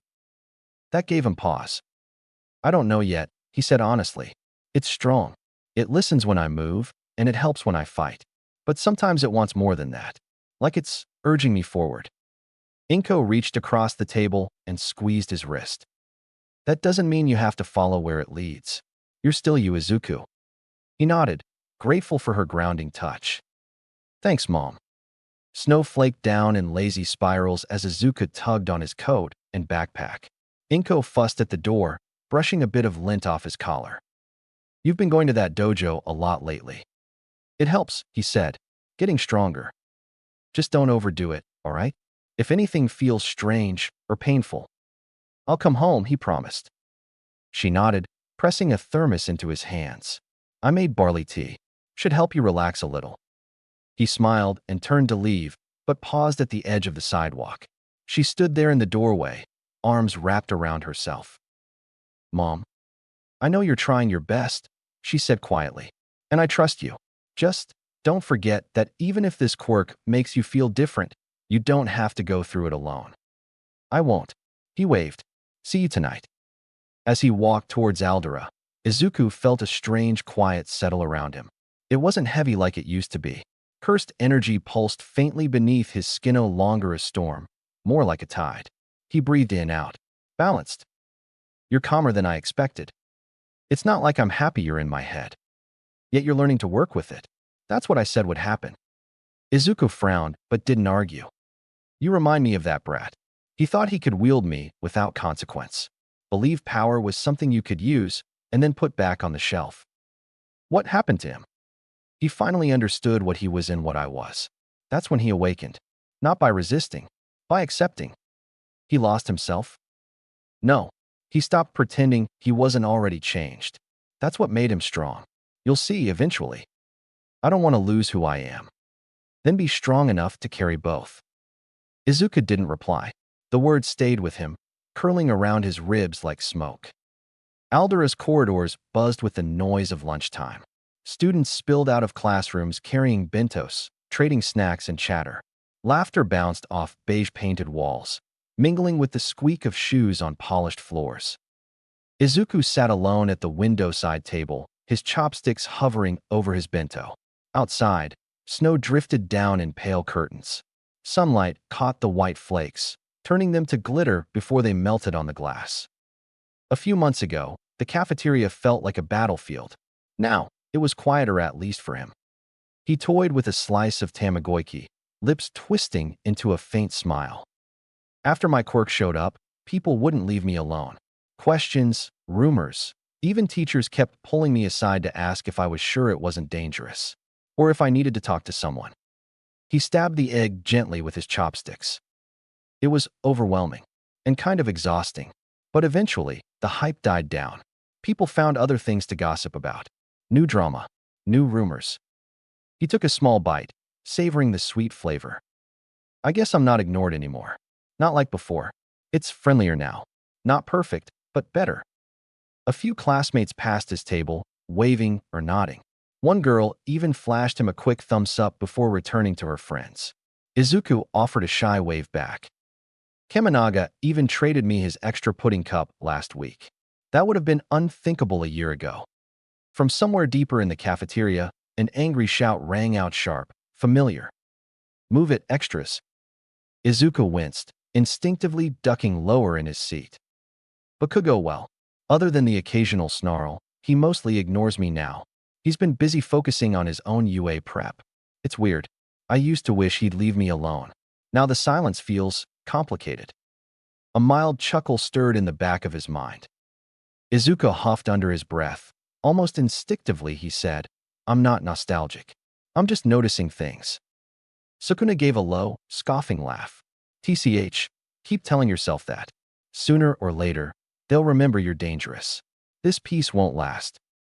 Izuku's shoulders stiffened, but he forced himself to keep eating, piece by piece. Across the cafeteria, Bakugo slammed a tray down next to his friends, scowling at nothing in particular. "He hasn't picked a fight with me since I got my quirk. That's probably for the better." The bell rang, scattering students into the corridors. Izuku walked toward his classroom, pulling his scarf tighter around his neck against the cold gusts that swept through the open windows. A couple of boys from another class nodded at him in passing. "Midoriya, that new quirk still working out?" "Yeah," Izuku said with a quick smile. "Still practicing." "Man, how lucky. I'm still stuck with mine. My hair glows in the dark. That's it." Izuku laughed softly. "Hey, heroes come in all types." They waved and disappeared around the corner, chattering. "I'm not the invisible nobody I used to be, but I'm not exactly popular either. Just somewhere in between. And for now, that's enough." Izuku settled at his desk, twisting his pencil between his fingers as the teacher lectured on modern hero laws. His eyes drifted to the snow drifting outside. Inside his chest, cursed energy pulsed slow and steady. Not raging, not clawing to break free. Just there, waiting. I'm still figuring it out. But it doesn't scare me like it used to. I just don't want it to swallow me. Or change me into something else. Change is inevitable, brat. The only question is whether you steer it or get swept under. Izuku sighed, pressing his chin into his palm. "I don't want to be swept anywhere. I want to stand my ground." The lesson droned on, Mr. Sato's voice reciting hero regulations in a flat, almost hypnotic cadence. Izuku stared out the window, eyes half-lidded as snowflakes traced delicate spirals against the glass.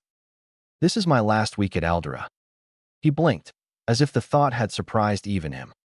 "Just a few more days of this classroom, this desk, these halls. Then winter will end, and UA will be there waiting for me on the other side." A tiny chill slipped down his spine. Not the cold seeping through the drafty windows, but the electric thrill of everything about to change. "I've spent years dreaming about UA, watching it from afar, thinking it was impossible. And now..." He flexed his fingers under the desk. Cursed energy coiled faintly beneath his skin, like a cat stretching in sunlight. He could feel it there steady, obedient. His. "I'm stronger than I was. I can't say I'm not scared. But I'm not frozen anymore, either." He swallowed, watching fat flakes fall in lazy spirals. UA isn't just an entrance exam. It's my whole future. A place where I'll either prove myself or prove that I don't belong. He glanced at the faint shimmer around his fingertips. It vanished quickly, sucked back beneath his skin. "I can't mess this up. I have to be ready. For the exam. For the teachers. For the other students." A flicker of memory passed through him. Ojiro's measured strikes in the dojo. The instructor's voice barking corrections. The feel of cursed energy pouring through his arms as he blocked a kick. He drew a deep breath, pressing his palm against his desk to steady himself. "A few more days. That's all. I just have to keep pushing until then." "You're trembling, brat. And not from the cold." Izuku didn't look up. "It's not fear," he whispered. "It's anticipation. Call it what you like. You're on the edge of your own blade, whether you admit it or not." Izuku let out a shaky laugh. He sat a little taller, the snow continuing to swirl outside the glass. 1 week later.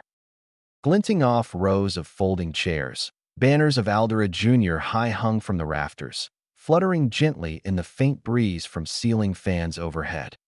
The place buzzed with the rustle of pressed uniforms and the click of cameras. Parents crowded the bleachers, leaning forward, waving phones in the air.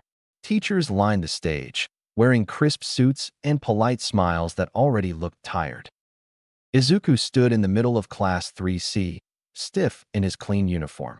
A paper program crinkled in his hands as he shifted from foot to foot. I blinked, and a whole week vanished. Suddenly it's here. Graduation day. My last day at Aldera. He swallowed, eyes scanning the crowd.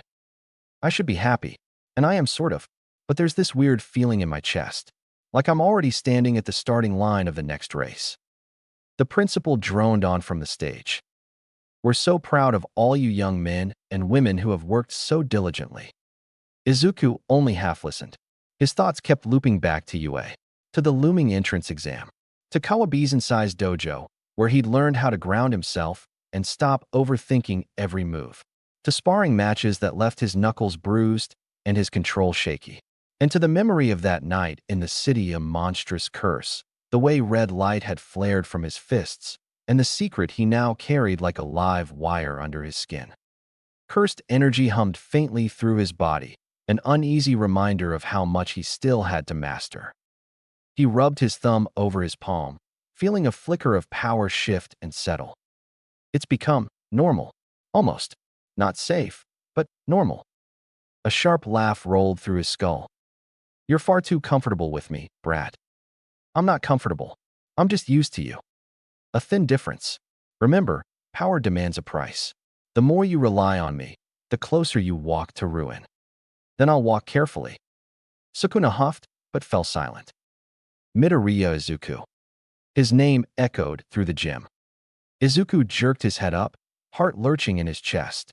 Heat flooded his face as applause rose around him. He shuffled forward, climbing the steps to the stage. The principal handed him a rolled diploma tied with a gold ribbon. Izuku bowed low, trying to ignore how his knees felt like rubber. I did it. I'm finished here. No going back now.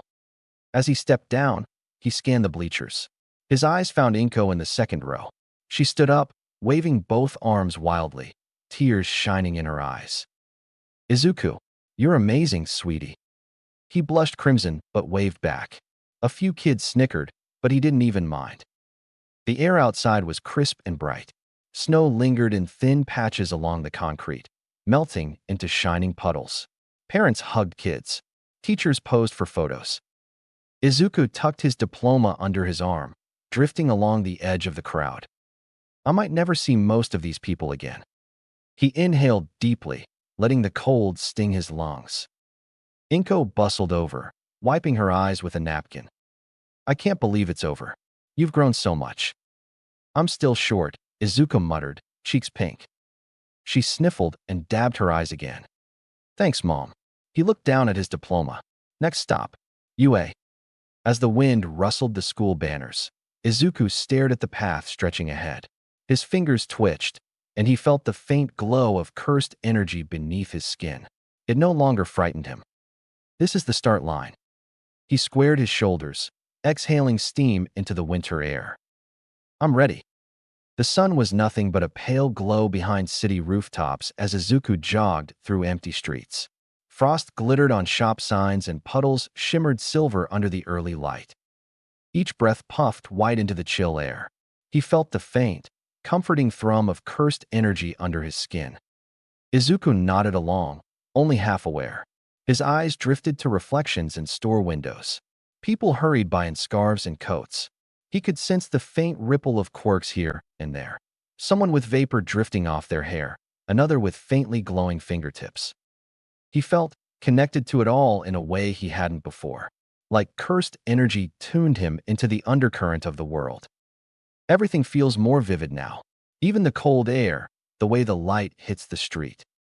He turned into a narrow street lined with shuttered ramen shops and vending machines humming in the silence. Voices cracked the quiet. Empty your pockets. Now. Izuku slowed. Two men loomed over a trembling salaryman backed against a graffiti-smeared wall. One thug twirled a small knife. The other cracked his knuckles. Izuku ducked behind a vending machine, heart hammering. Cursed energy twitched under his skin like a startled animal. Sukuna's voice oozed into his mind, smooth and somewhat expectantly. "Well, brat, gonna keep hiding while the weak bleed?" "Shut up. I'm thinking." A voice curled into his skull, low and amused. "This city's crawling with rats, brat.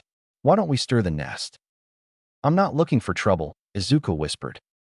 "Too late," Sukuna said, the grin audible in his voice. "Besides, consider this your test." And then Izuku felt something horrific happen to his own face. A sharp, tearing sensation bloomed over his cheekbone. A second mouth split open along his skin, lined with jagged teeth, grinning wide. "Holy Crave can do that." "Pathetic. That toy knife isn't worth the iron it's forged from. You call those cuts? I've dismantled men with a flick of my claw." Izuku didn't expect to fight that morning. The thugs froze, staring at the mouth twisting on Izuku's cheek. "What the hell? The hell's wrong with your face, freak?" Sukuna's grin spread further. "Come try your rusty toy on me, worm. I'll carve you open like fresh fruit." Izuku slapped a hand over the monstrous mouth, horrified. "Stop it. You're making it worse."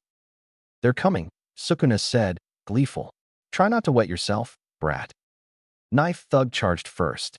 The sparking quirk thug raised his hand and flickered a small arc of crackling heat that ignited the air. A microflame quirk. Izuku tried to step sideways just like he'd drilled at the dojo, but the knife caught his sleeve, slicing fabric and grazing his bicep. Pain flared. Real pain. Not the safe, padded impact of sparring gloves. "This is real." He ducked as the flame thug threw a palmful of embers.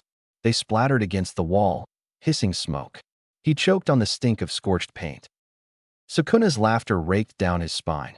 "Pathetic. You're already bleeding. At least try to amuse me." Knife thug slashed again, faster. Izuku barely deflected it with his forearm. He tried to grab the man's wrist like Kawabe had taught him, but the thug wrenched free and headbutted him. Stars burst behind Izuku's eyes. "Focus! Focus!" He dodged backward just in time to see the flame thug exhale and spit a thin gout of fire straight toward his face. Instinct took over. He raised a forearm, cursed energy flooding his skin.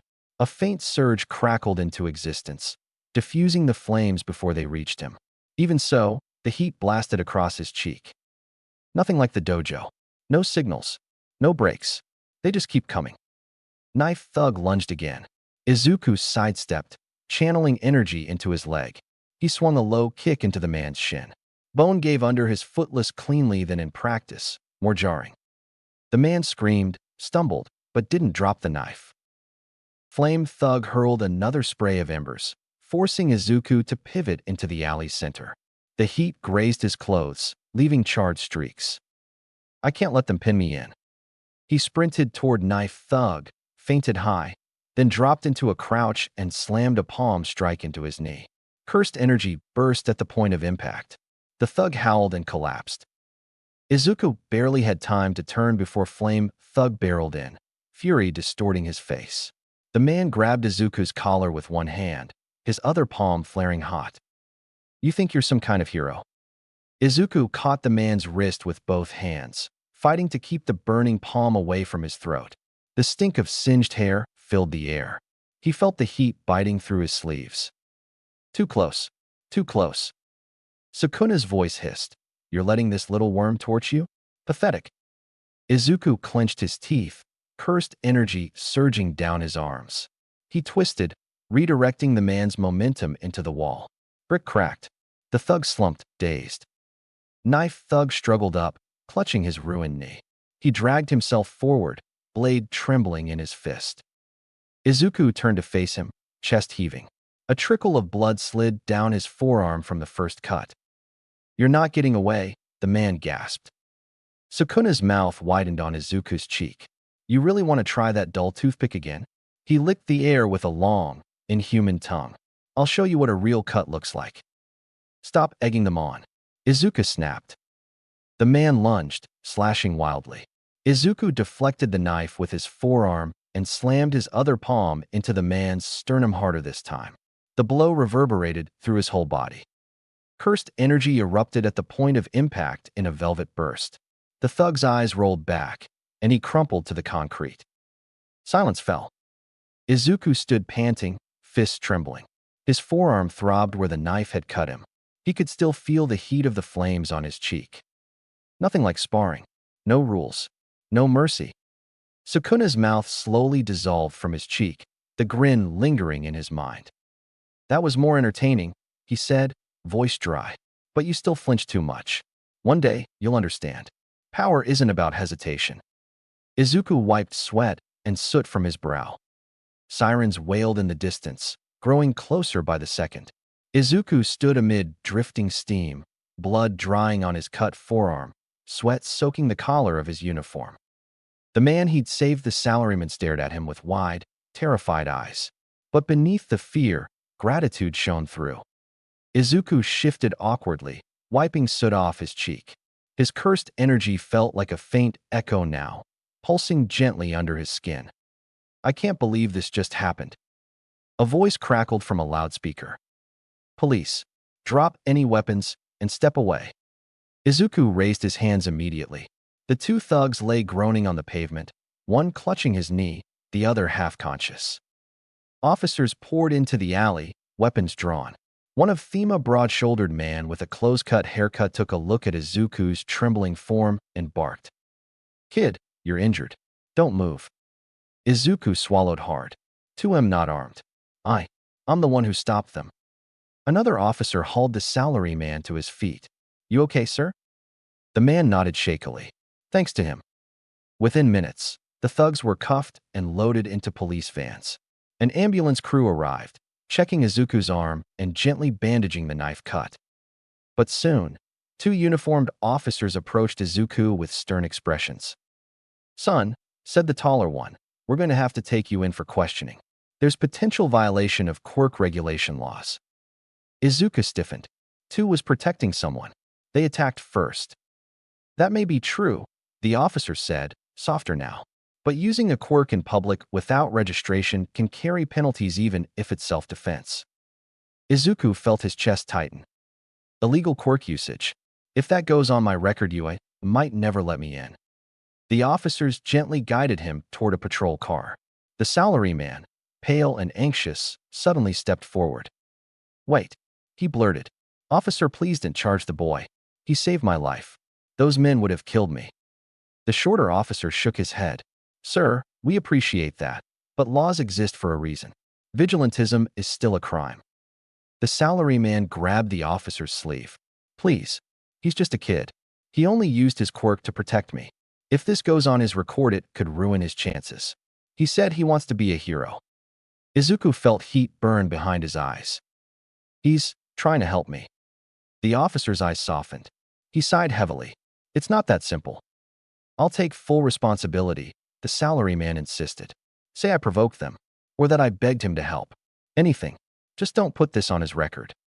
After several tense minutes and hushed conversations between the officers, the taller one finally spoke. All right, he said, rubbing the bridge of his nose.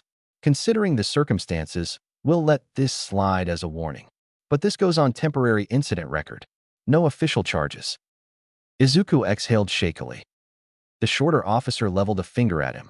Don't think this means you're off scot-free. If this happens again before your quirk's properly licensed, it won't be a warning next time. Understand? Izuku bowed low. Why, sir? Thank you. The salaryman nodded to him, eyes glistening. Thank you, young man. Truly. Half an hour later, Izuku sat on a bench inside Mizutafu's precinct, an ice pack pressed to his arm. He kept his head low, mortified. A door burst open. Izuku. Inko rushed across the room, eyes wide and panicked. Her hands flew to his shoulders, feeling for injuries. Mom, I am fine, he mumbled. It was just some guys trying to rob someone. One of the officers stepped forward. Ma'am, your son intervened in an armed mugging. He used a quirk he hasn't registered for combat use. Normally, that's grounds for charges. But we're letting it go this time as a warning. A civilian witness pleaded his case. Inko's face went pale. Idonda just got his quirk. I know, the officer said, voice gentler. Just make sure he understands the laws. We can't have civilians starting fights, even with good intentions. Outside the station, the sun had fully risen, painting the street gold. Inko held Izuku's bandaged hand. Why? Why do you keep getting yourself hurt? He looked away, ashamed. I didn't want that man to die, Mom. She sighed, tears threatening her lashes. I know, and I'm proud of you. I'm scared. You're still my little boy, Izuku. He managed a weak smile. I'll be more careful. I promise. As they walked home, Sukuna murmured inside his mind, voice sharp and amused. See, brat, that's what happens when you use power without conviction. One day, you'll have to choose. Either cower behind rules, or carve your path. Izuku gritted his teeth. Sukuna's dark laughter faded into silence as Mizudafu bustled awake around them. A few hours later, Izuku found himself by the riverbank, the weak winter sun glinting off the gentle current. Inko had gone home to make him lunch, fussing over his torn sleeve and singed coat. But Izuku hadn't followed her just yet. Instead, he leaned on the railing, watching the icy water slip past. His breath came out in pale clouds. I should be heading home, but the adrenaline from the fight had finally drained away, leaving behind a kind of hollow ache, not just in his muscles, but in his chest. I thought I was ready. That training at the dojo would make me strong enough, but it wasn't the same. He flexed his bandaged arm gently. Pain pulsed under the gauze. Sparring has rules. A street fight doesn't care if you're scared, or if you hesitate. He could still hear the crackle of fire, smell the scorched concrete, feel the weight of the knife pressing against his arm. And deeper, like an echo, Sukuna's mocking laughter. You flinched, Sukuna murmured, sudden and close in his mind. You second-guessed every move. Izuku didn't reply right away.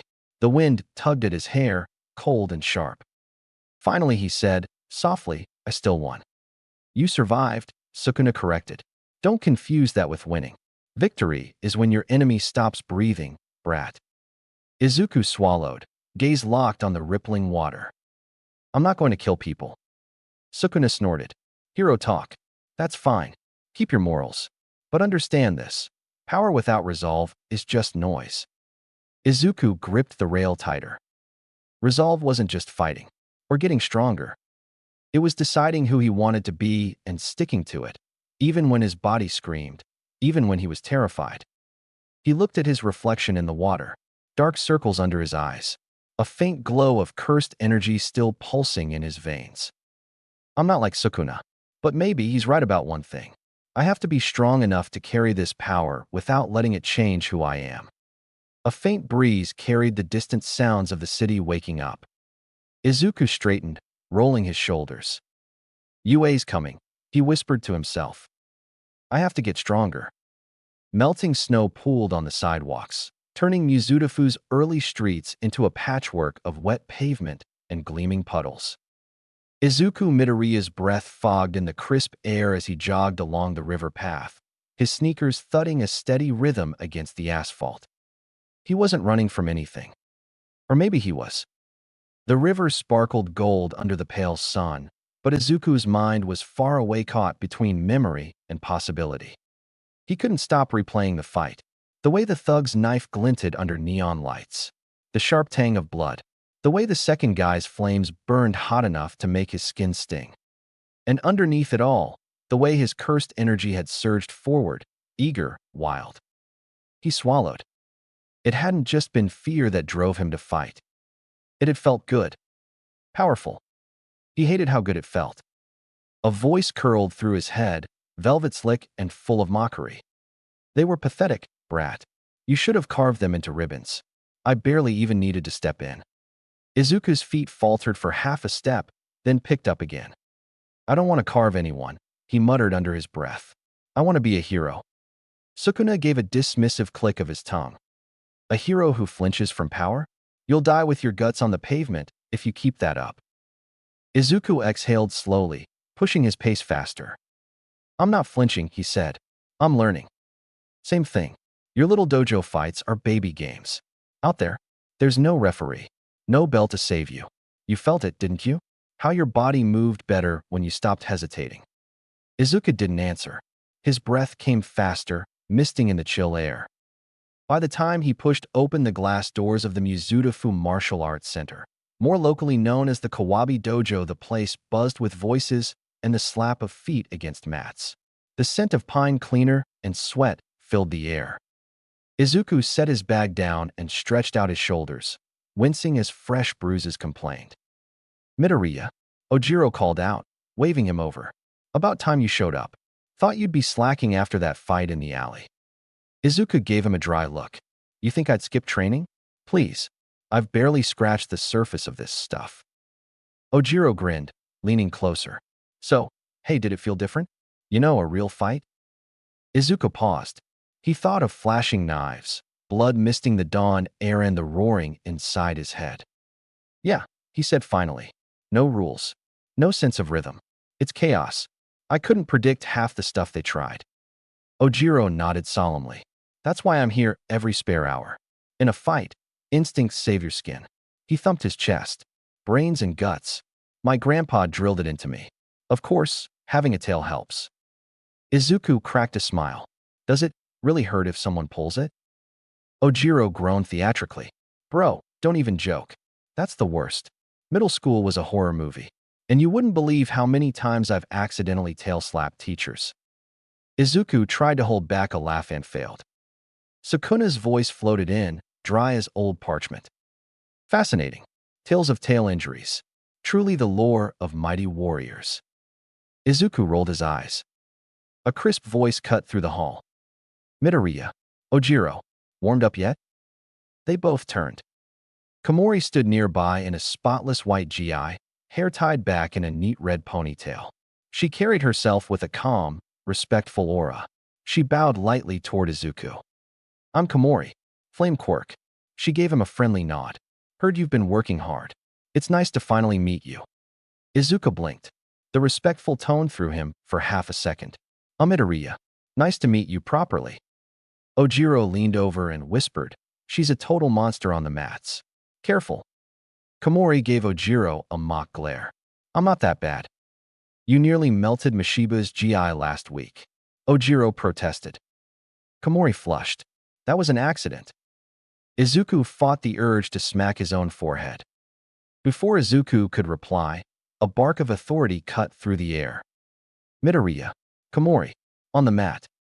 Instructor Kawabi was a solid wall of a man with a buzz cut and the grizzled look of someone who'd seen more street fights than he'd ever admit.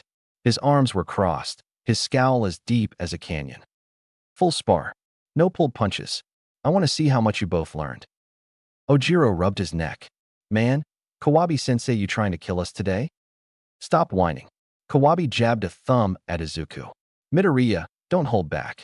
And if that weird glow of yours comes out, use it. I'm sick of watching you try to hide it." Izuku swallowed hard. "Yes, sir." Komori gave Izuku a determined look. "I'll hold back a bit. Let's make it clean." Izuku squared his stance. "Deal." Komori bounced lightly on her toes, eyes fixed on Izuku with a spark of challenge. Heat shimmered faintly around her fists, making the air between them warp like a mirage. Ojiro leaned over the ropes of the sparring mat, tail twitching. "Careful, Midoriya. She sets everything on fire when she gets excited." Komori shot him a sidelong glare. "And you still owe me a new sleeve, tail boy? That's Ojiro-san to you." Izuku exhaled slowly, trying to quiet the faint roar of cursed energy in his veins. But he couldn't stop a cold memory from surfacing: a flickering knife, a robber's sneer, and orange flames bursting across the dark street. His eyes snapped back to Komori's blazing palms. Flames, just like that night. A coil of tension tightened inside him, his body leaning forward instinctively, weight on the balls of his feet. Sukuna's voice slithered through his skull, amused. "Oh ho, recognize that heat, do you, brat? Let's see if you've grown some teeth." Izuku swallowed hard, forcing his focus back to the mat. Kawabi clapped once, sharply. "Begin." Komori moved like a spark, catching dry grass blindingly fast. Her left fist swung in, blazing orange, and Izuku twisted sideways just in time. The heat grazed his cheek, leaving a faint burn. "Hey," Komori laughed. "Don't go easy on me, Midoriya." Izuku countered with a sharp palm strike, cursed energy sparking along his forearm. Komori blocked it with her flaming forearm, and steam hissed where cursed energy and fire collided. "She's pressing too close," Ojiro called out. "Pivot out. Don't let her trap your feet." Komori fired back, smirking. "Keep your coaching to yourself, Ojiro-san." She lunged again, feet skimming across the mat as she threw a spinning kick. Heat blazed off her heel, painting a hot arc through the air. Izuku ducked under it, but his heart pounded double time, adrenaline washing icy clarity through his mind. No rhythm, no pattern, it's chaos. Just like a real fight. His breath came faster. Muscles tightened. Komori didn't relent. She swept in, feinting low, then snapping a flame-coated fist at his ribs. Izuku blocked and felt a jolt of raw heat punch through his forearms. "Too stiff," Komori taunted. "You're thinking too hard." "Nah." Izuku hissed, eyes blazing as cursed energy pooled around his knuckles. He lunged forward, throwing a hook. Komori jerked her head aside, but the blow grazed her cheek, leaving a faint sizzling blue spark against her skin. She dropped into a lower stance, flames swirling around her fists like twin vortexes. Ojiro was practically hopping on the sidelines. "Midoriya, circle right." Komori shot him an exasperated look. "I will roast your tail next." Komori surged forward again. The next series of strikes was a blur of red heat and searing arcs. Izuku's body seemed to move on instinct, slipping aside just barely, cursed energy whispering under his skin. He felt the weight of the dojo fade away. His tunnel vision narrowed on Komori's shoulders, hips, and eyes. Every flicker of her muscles telegraphed the next attack. He parried one blazing punch, then slipped in close, slamming a cursed energy-infused elbow into her ribs. Sparks flew where red and orange collided. Komori gasped but didn't back down. She countered immediately, pivoting to throw a sweeping flame kick. It slammed into Izuku's shoulder with searing heat, sending him staggering sideways. Sukuna cackled inside his skull. "Good. Feel it, brat.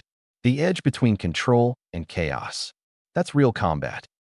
Komori lunged in for a final strike, blazing fists hurtling toward Izuku's chest. But Izuku planted his foot and met her halfway, crashing a cursed energy punch against her guard. The air cracked with heat and pressure, a thunderclap of colliding forces.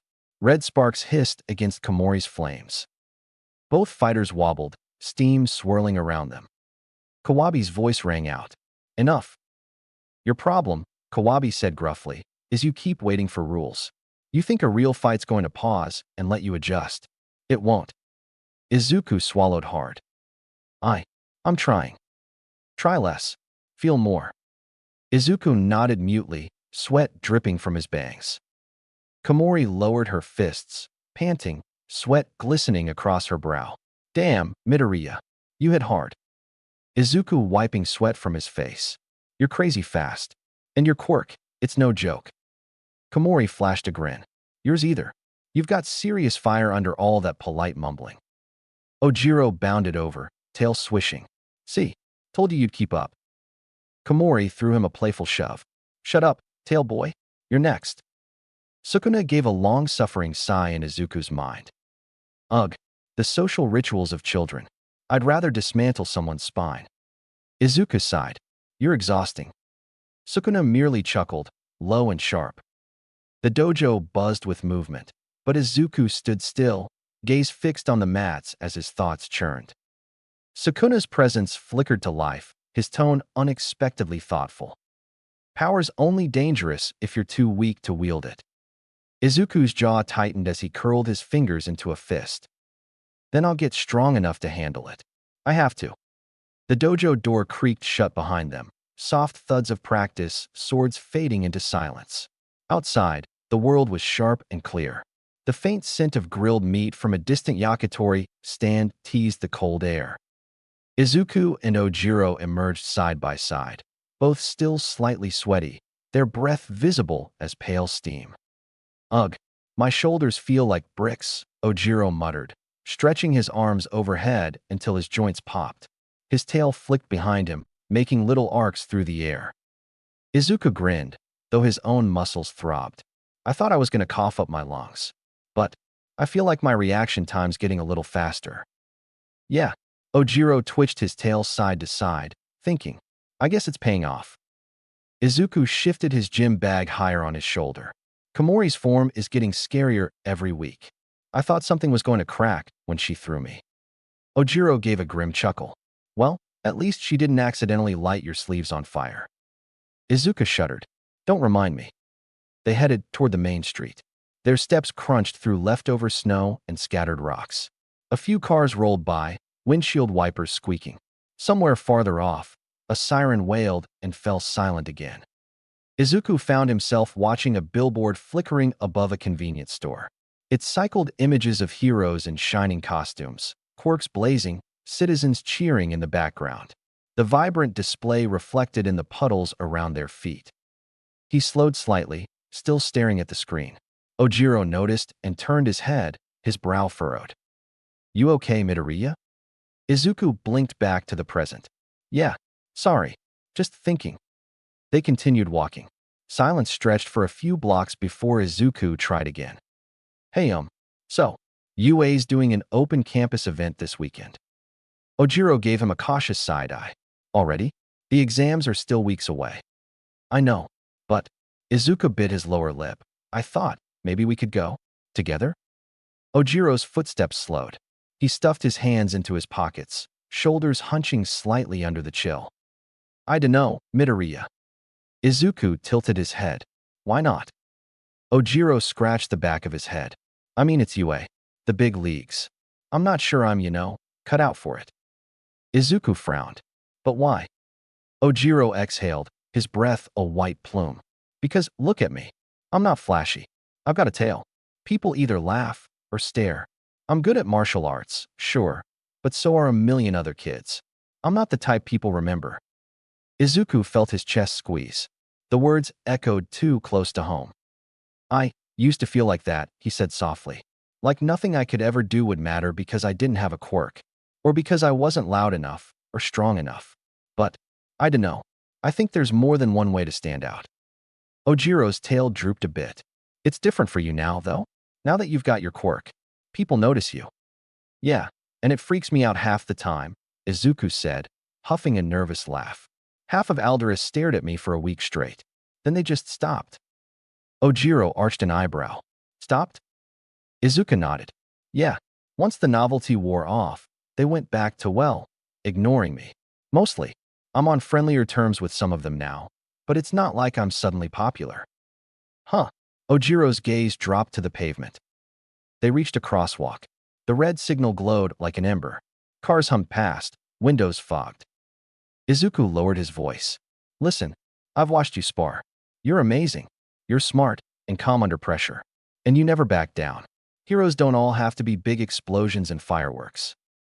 Ojiro gave a faint, humorless smile. Try telling that to the news. Or the crowd. Or the hero agencies. People want flash. Izuku hesitated. Okay, sure, some do.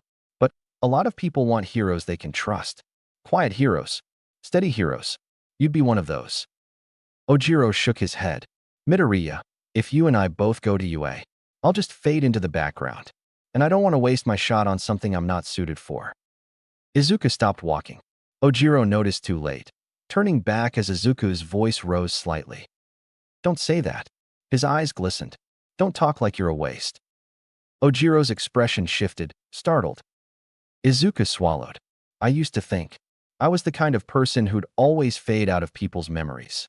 Like, I'd live my whole life and nobody would remember I existed. But that's not true. I've got people who believe in me. My mom. All Might sort of. Kawabi sense. Ojiro's mouth twitched. All Might sort of. It's complicated, Izuku mumbled, pinking around his ears.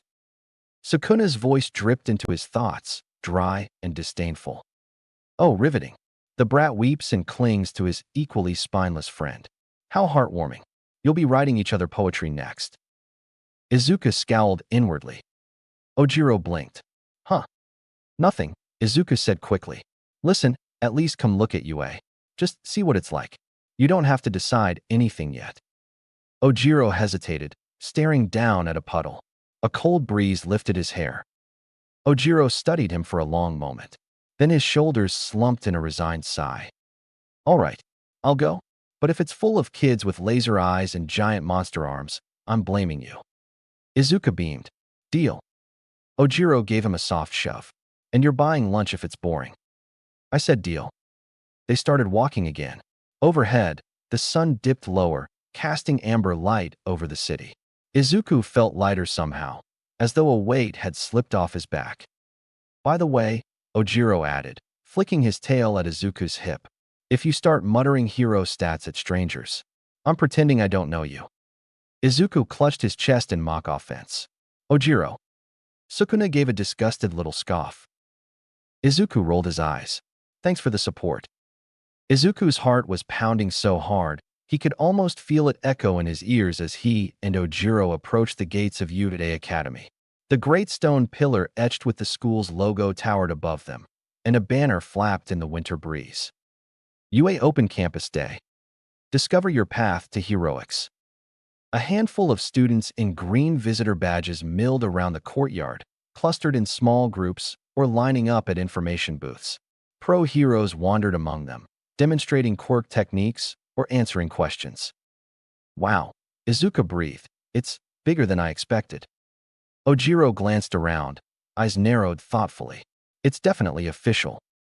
Izuku gave a small grin. Everyone starts somewhere. Ojiro tucked his pamphlet into his pocket. All right, let's see if this place thinks I belong. They stepped through the gates. The courtyard was a wide, open plaza of polished stone, punctuated by statues of UA alumni in heroic poses. To their left, a tinted booth displayed shiny brochures labeled Hero Course, Support Course, and General Studies. To their right, a roped-off area held a series of agility obstacles, rotating pillars, balance beams, and a swinging wrecking ball drill. A voice crackled from speakers overhead. Welcome, prospective students and families, to UA High's open campus. Please enjoy our demonstrations and feel free to ask our faculty any questions. Inside the courtyard, laughter and clipped conversation buzzed around information tables and demonstration stations. A pro hero in a crisp suit was showing off a gravity manipulation quirk to a small crowd. Rings of children reached up to touch the ripples he made in the air. Izuku's shoulders prickled with excitement. Over here, he said, pointing to a white canopy where a genial professor was tapping through slides on a tablet. That's the Hero Course booth. They wove between clusters of visitors, stepping around a group of middle schoolers who were trying on spare hero masks and vaulting over a low barrier. Ojiro lingered by a neat stack of pamphlets titled Your Quirk, Your Future. A call over a crackling speaker invited them to the demonstration dome. They climbed bleachers around a circular arena, settling into plastic seats that squeaked. Below, two students were showing off quirk synergy, one generating a gust of wind, the other shaping it into spinning shields. Look at how they move, Izuku murmured. Every step deliberate. Ojiro watched for a moment, arms folded. A lot of practice goes into that. After the demo, Izuku tugged at his sleeve again. Want to try the obstacle course? Ojiro hesitated, then followed him to the starting line. The course looked consistent on rotating poles, narrow beams, and dangling padded balls meant to knock you off balance. But Izuku's feet itched to run. Ojiro went first. He sprinted between the poles, tail balancing him like a tightrope walker, then hopped across the beams without a wobble. 20 seconds flat. He stopped at the end, breathing just a little hard. Now it was his turn. He felt every eye on him, students, instructors, even a couple of passing heroes in uniform. He set his stance, pushed off, and moved. Limbs pumped, cursed energy humming beneath his skin, guiding his balance across the beam. He ducked the pendulum ball by an inch. Then he sprinted to the finish, 18.4 seconds. Ojiro gave him a sideways grin.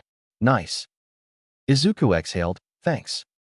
They followed a gravel path lined with statues of past graduates, silent monuments to UA's motto, Plus Ultra.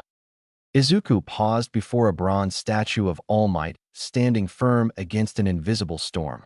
He read the plaque, soar above and beyond your limits. It's like they're daring you, Izuku said softly. Be more than you think you are. Ojiro's expression softened. I see it now. UA isn't just for big quirks. It's for people who push themselves, quietly or loudly. Izuku smiled and reached into his pocket for the guest booklet on a small desk by the exit. He signed his name, then wrote Plus Ultra. Ojiro stepped up next, hesitated, then added his name and Plus Ultra beneath Izuku's entry. Plus Ultra, Izuku whispered. Plus Ultra, Ojiro echoed. And side by side, they headed home, one still rattling off hero trivia, the other shaking his head, but smiling all the same. Before the sun had fully come out to paint the sky, Izuku Midoriya was already up. His alarm buzzed at 5 a.m. in his room, an early start more for nerves than preparation. He'd reviewed hero law until his eyes hurt, plotted out agility strategies, and drilled interview answers. But now, as he stared at his calendar, everything boiled down to a single truth. Today would decide if he belonged at UA. He dressed in the uniform he'd laid out the night before. Crisp white shirt, neat trousers, a backpack with his tracksuit for the practical, and his hero notebook tucked into his breast pocket. Inko's door clicked open behind him. "Sweetie, are you sure you've got everything?" Her worry was evident in the tight line of her shoulders. Izuku swallowed, smoothing his hair. "I'm as ready as I'll ever be, Mom. Thanks for everything." She pressed a lunchbox into his hands, rice balls shaped like little arroways with a side of steamed vegetables. "Just remember, no matter what, you're my hero." He hugged her, heart pounding. "I'll make you proud." Outside, the cold air bit his cheeks, turning steps into white puffs. He boarded the crowded bus towards the Mizudafu train station, lunchbox on his lap, scanning his own reflection in the glass. Green hair slicked back, eyes shining with determination. By 7:30 a.m., the UA campus was alive. The crest above the main gate gleamed, and distant cheers drifted from demonstration areas. He joined a line of applicants waiting to enter the lecture hall for the written exam. Some faces were familiar Aldera middle schoolers, anxious parents, and the occasional Bakugo Katsuki who didn't bother to chat. Sukuna's voice slithered into his head like a snake through dry grass.